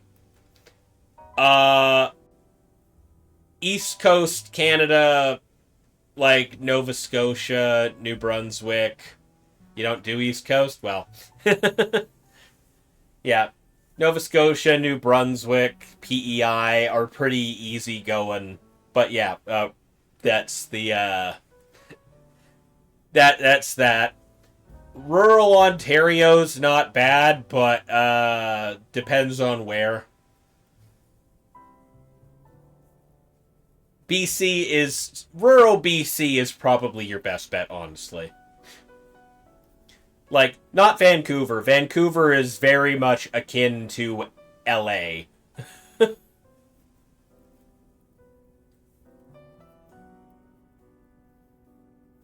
Yeah, too cold, the beaches suck, and the areas that are good are usually infested with crazy people. Yeah, yeah, fair enough. Yeah, who don't like pizza, right, Lillian?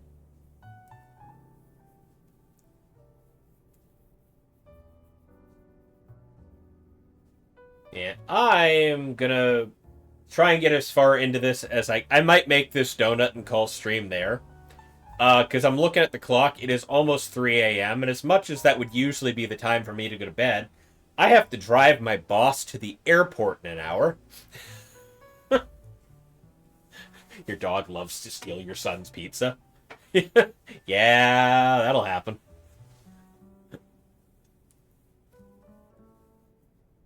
I know when we had a dog, we used to feed it the pizza crusts. Maybe a little bit of pepperoni, but like pizza crust mostly.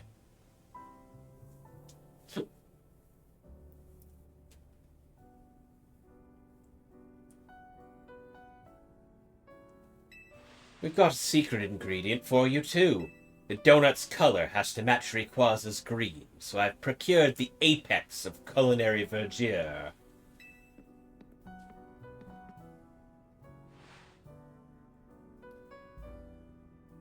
Arboliva oil. Oh, okay, so fancy olive oil made from Pokemon. Got it. The oil produced by Paldea's Arboliva is said to be so delicious you'll feel as if you've gone to heaven after tasting it. How Corbeau got some is best left a mystery. I mean, it's not a mystery. Dude's the head of the local mafia. He can get it however he wants.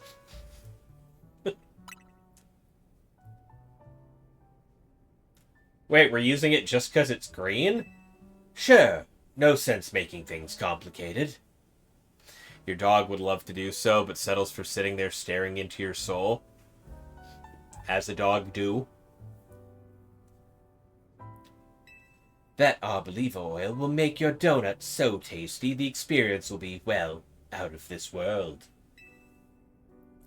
So this is finally it, eh? Aren't stories about to reach its grand finale?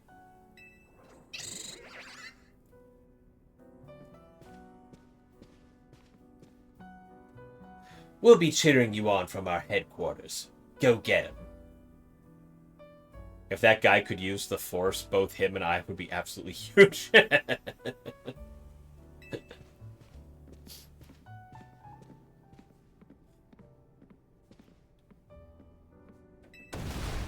Can't wait to see your masterpiece, Ansha. I'll do my best. Wasn't planning on getting another dog, but you ended up with a crazy German Shepherd. She's about 2 to 3 years old now. She's eating cooked pork chops, like whole. Got a bird once outside. Dog likes food. Damn. Yeah. Yeah, no. Dogs do be like that, especially big dogs. Hey, yeah. Beck's also got a German Shepherd. Alright, let's make this donut. I'd like to try that Delta recipe. Okay, so it needs to be 390 fresh, 340 sour. What? Do I get a berry that's a lot of fresh and sour in one? I mean, he's an impeccable good boy. Always nice to hear. The Cobra berries. A lot of fresh and a lot of sour. Alright, let's...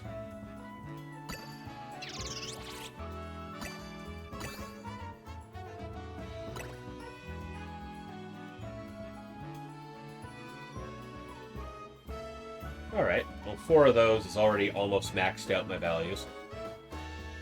I think she's mixed with something else. She's got the face of a melon. Oh, okay. I need a bit more sour.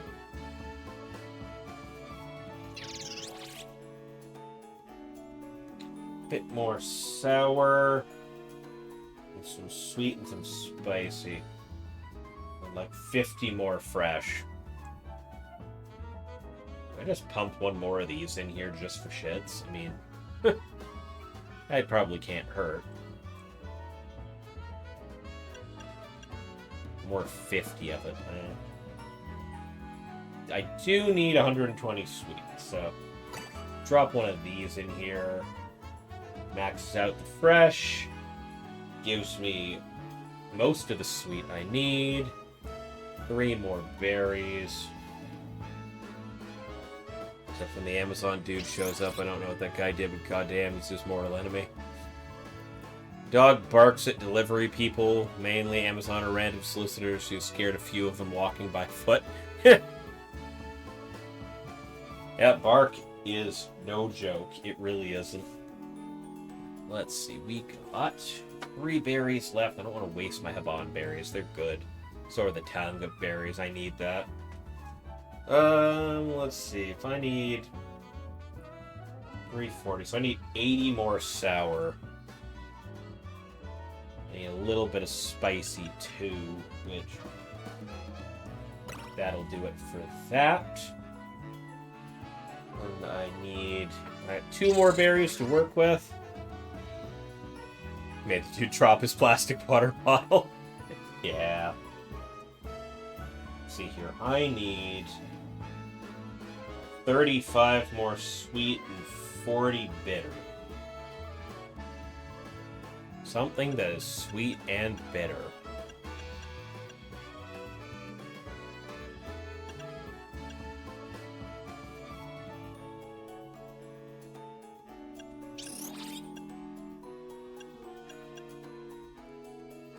I think that just clears it.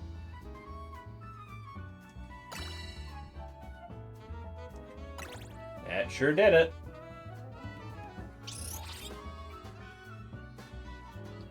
And it's 99 level boost.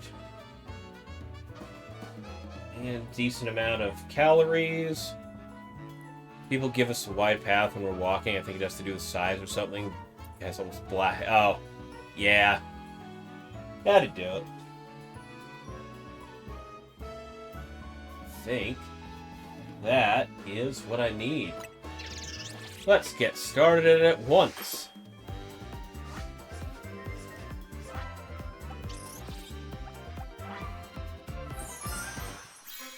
We have made it. The Delta Donut. The Delta Old Fashioned. Emerald Green Power, Mega Power Conservation is good to have in this. And Resistance Power Dark. Alright. I've done it. Here it is, the key to meeting Rayquaza. A Delta Old Fashioned Donut.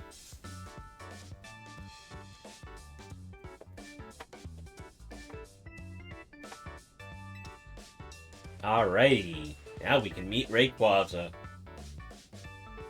Well, Ancho, when we first met you, I never would have guessed we'd end up all the way here. And now Karina's waiting on the roof to go face her final challenge. You started us off on this legendary story, Ancho. Time for you to get your happy ending. Thank you, and Raven too. I know you 3 can do it. Scared the crap out of the mailman today. Dropped, dropped off a package and rang the doorbell, which is a big no-no in your house. Yeah.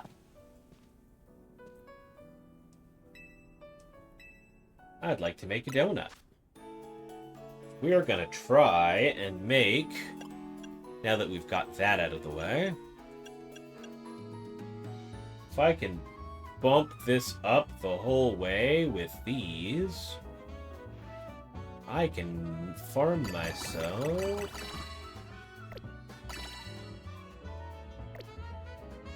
720, I think, was the thing it needed.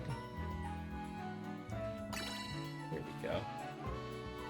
That should do her. With that much sweet, I think I should be able to get a good shiny hunting donut going.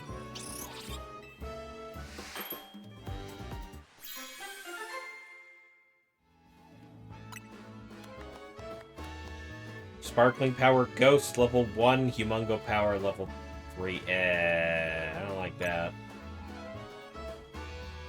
Another of the same. Sparkling Power Steel, level 3. Humongo Power, level 2. Listens to your commands to stop like a foot from the guy and turned and came back. Ooh. Your 7-year-old son named your dog Tifa, gave him a list of names to pick from. Nice. Nice.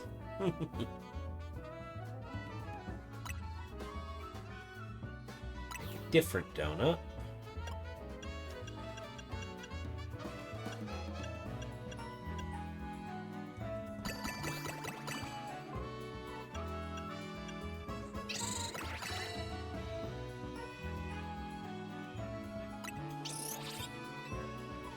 Absolutely gave the mailman a heart attack. Yeah, I bet. Just call her a bunch of different names till she responded to one. She likes being called Tiffy.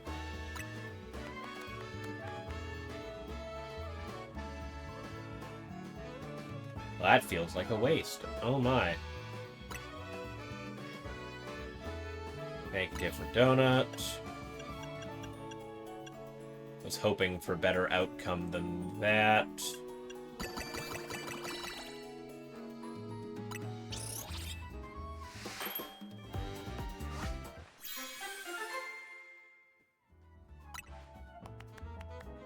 Sparkling Power Bug, Humongo Power. No. No Alpha Power. Okay. It's just that farm dog in him if he doesn't know you and you come onto the property. Well, that's a problem. Different donut. Let's see. What else? This is the one to make the,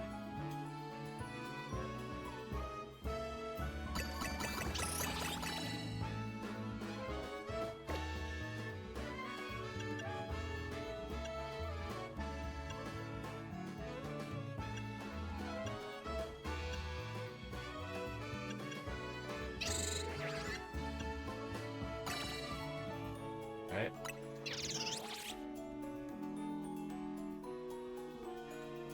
Oh, yeah. Okay, now let's see if this is a good item haul donut. Coins, big haul's not bad. Big haul's good. I can make use of that. Another of the same. Item power special, mega... it's not great.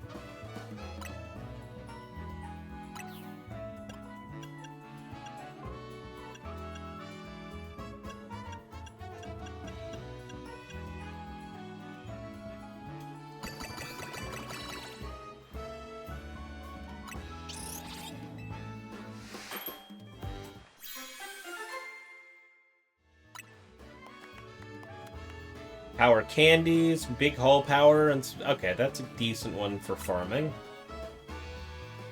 Different donut.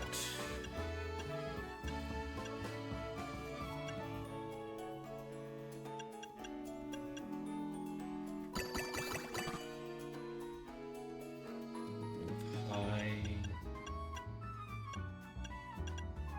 Akaberry.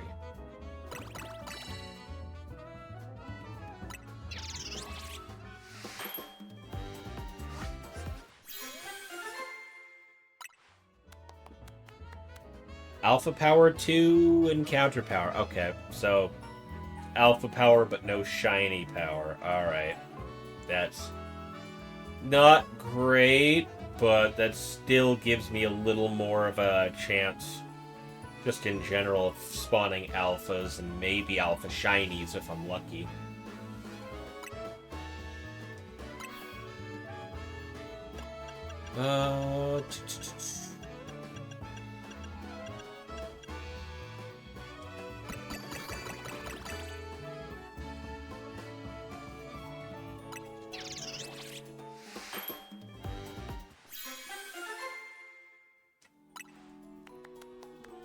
Sparkling power, ice, teensy power. Okay. That can be useful. Different donut.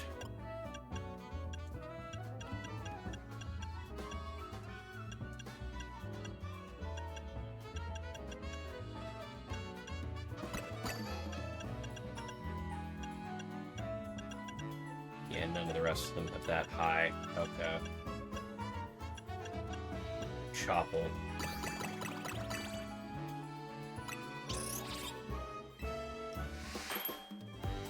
Got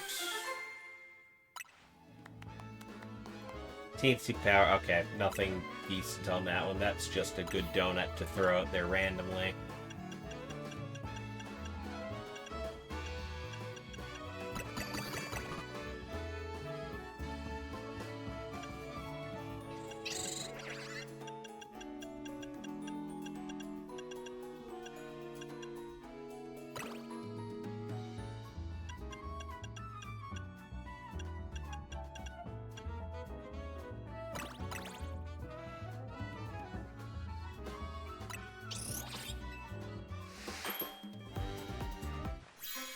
Okay, what do we got? Sparkling Power Ghost level 3. Ooh. Ooh, but it's only a 3-star donut. Ooh. Ooh, okay. It's good, but it's gonna have to be for a lower level distortion. Sparkling Power Ghost level 3 is a... okay.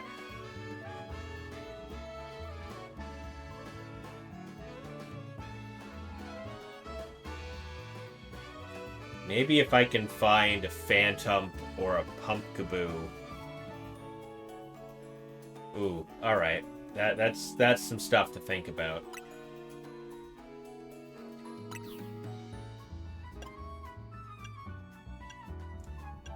What else do I want to do? I want to make a bunch of sour donuts as well.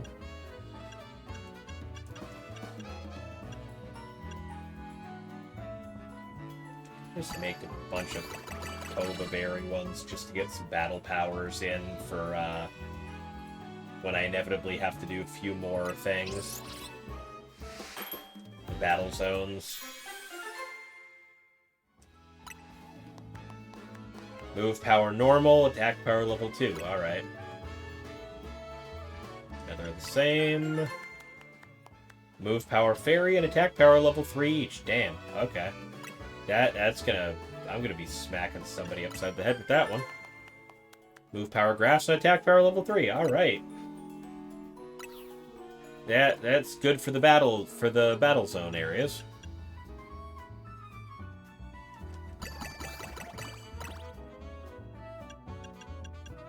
And a chillin'.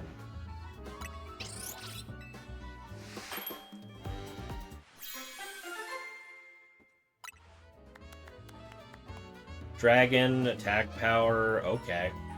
Yeah, I'm gonna beat the crap out of a couple of hyper battle zones.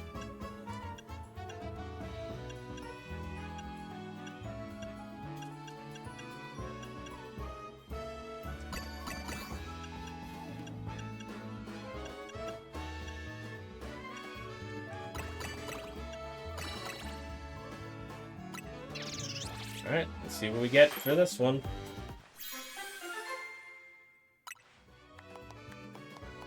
Coins, Mega Power Concentration. Okay, that's just what the fuck ever donut.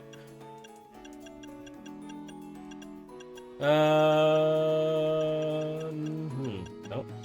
running out of hyper berries. Okay. Just gonna have to...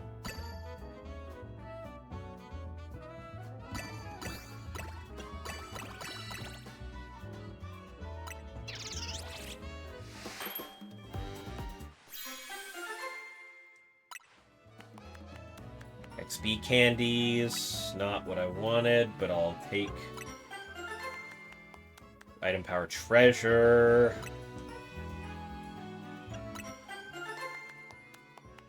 Mega power charging, item power berries. Okay, that's a good one. That's nice for farming more berries for more donuts. That one and a lot of shuka berries together. Make donut.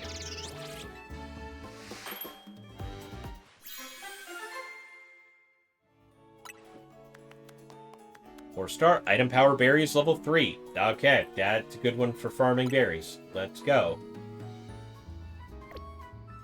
Alright, that's gonna be what I got for now. So, I'm gonna save our progress. Next time I stream, we're going to go after Rayquaza and probably do a little bit of shiny hunting if the correct things pop up.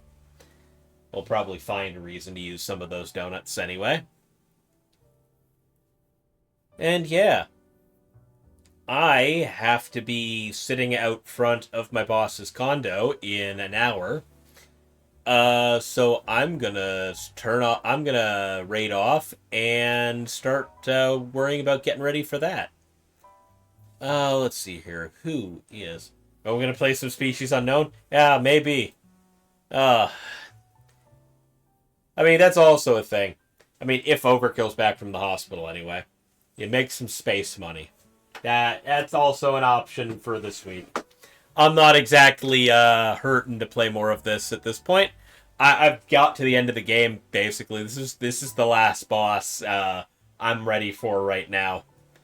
So aside from some side objectives and final boss, we can do whatever. And if Overkill's back, definitely. My week is kind of up in the air and scheduled to be whatever the hell. We've got... Probably going to raid off to Stella. Who's currently playing Elden Ring Night Rain. There's also Minzy, who's also playing Night Rain. So...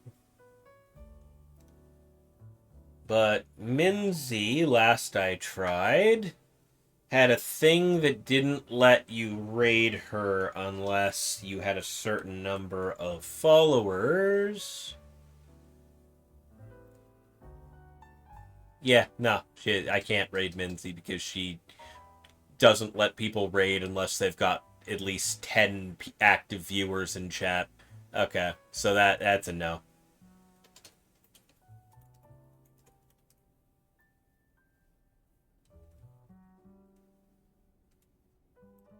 I know Minzy did that to stop getting hate rated because she was having an issue with that. So I don't hold that against her. I just wish it just makes it a little harder to throw the support behind her, you know? But I've had that chat with her. She understands. It is what it is. So we are going to raid to Stella instead.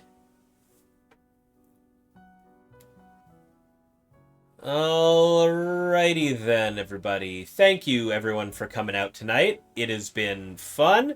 Managed to get all of the side objectives done and get the donut ready for Rayquaza so we can hit the final boss of the DLC next time. And now we are going to... And thank you, Lilium, for the raid earlier. Much appreciated. Hope to see you around more. And yeah, we're going to go raid off to Stella Cosmister right now. Good friend of the channel. Currently playing Elden Ring Night Rain with a few friends, including her mod Scarlet. So yeah. Thank you, everybody, for coming out. I will see you again on Thursday night, where either I'm doing more of this, or we're going to pick up Halo again with Overkill, or we're going to play Species Unknown with Beck. I don't know yet. We're going to find out. really depends on Overkill and how he's feeling and if he's home from the hospital yet. So, thank you all very much for coming. Let's head on over to Stella. Peace.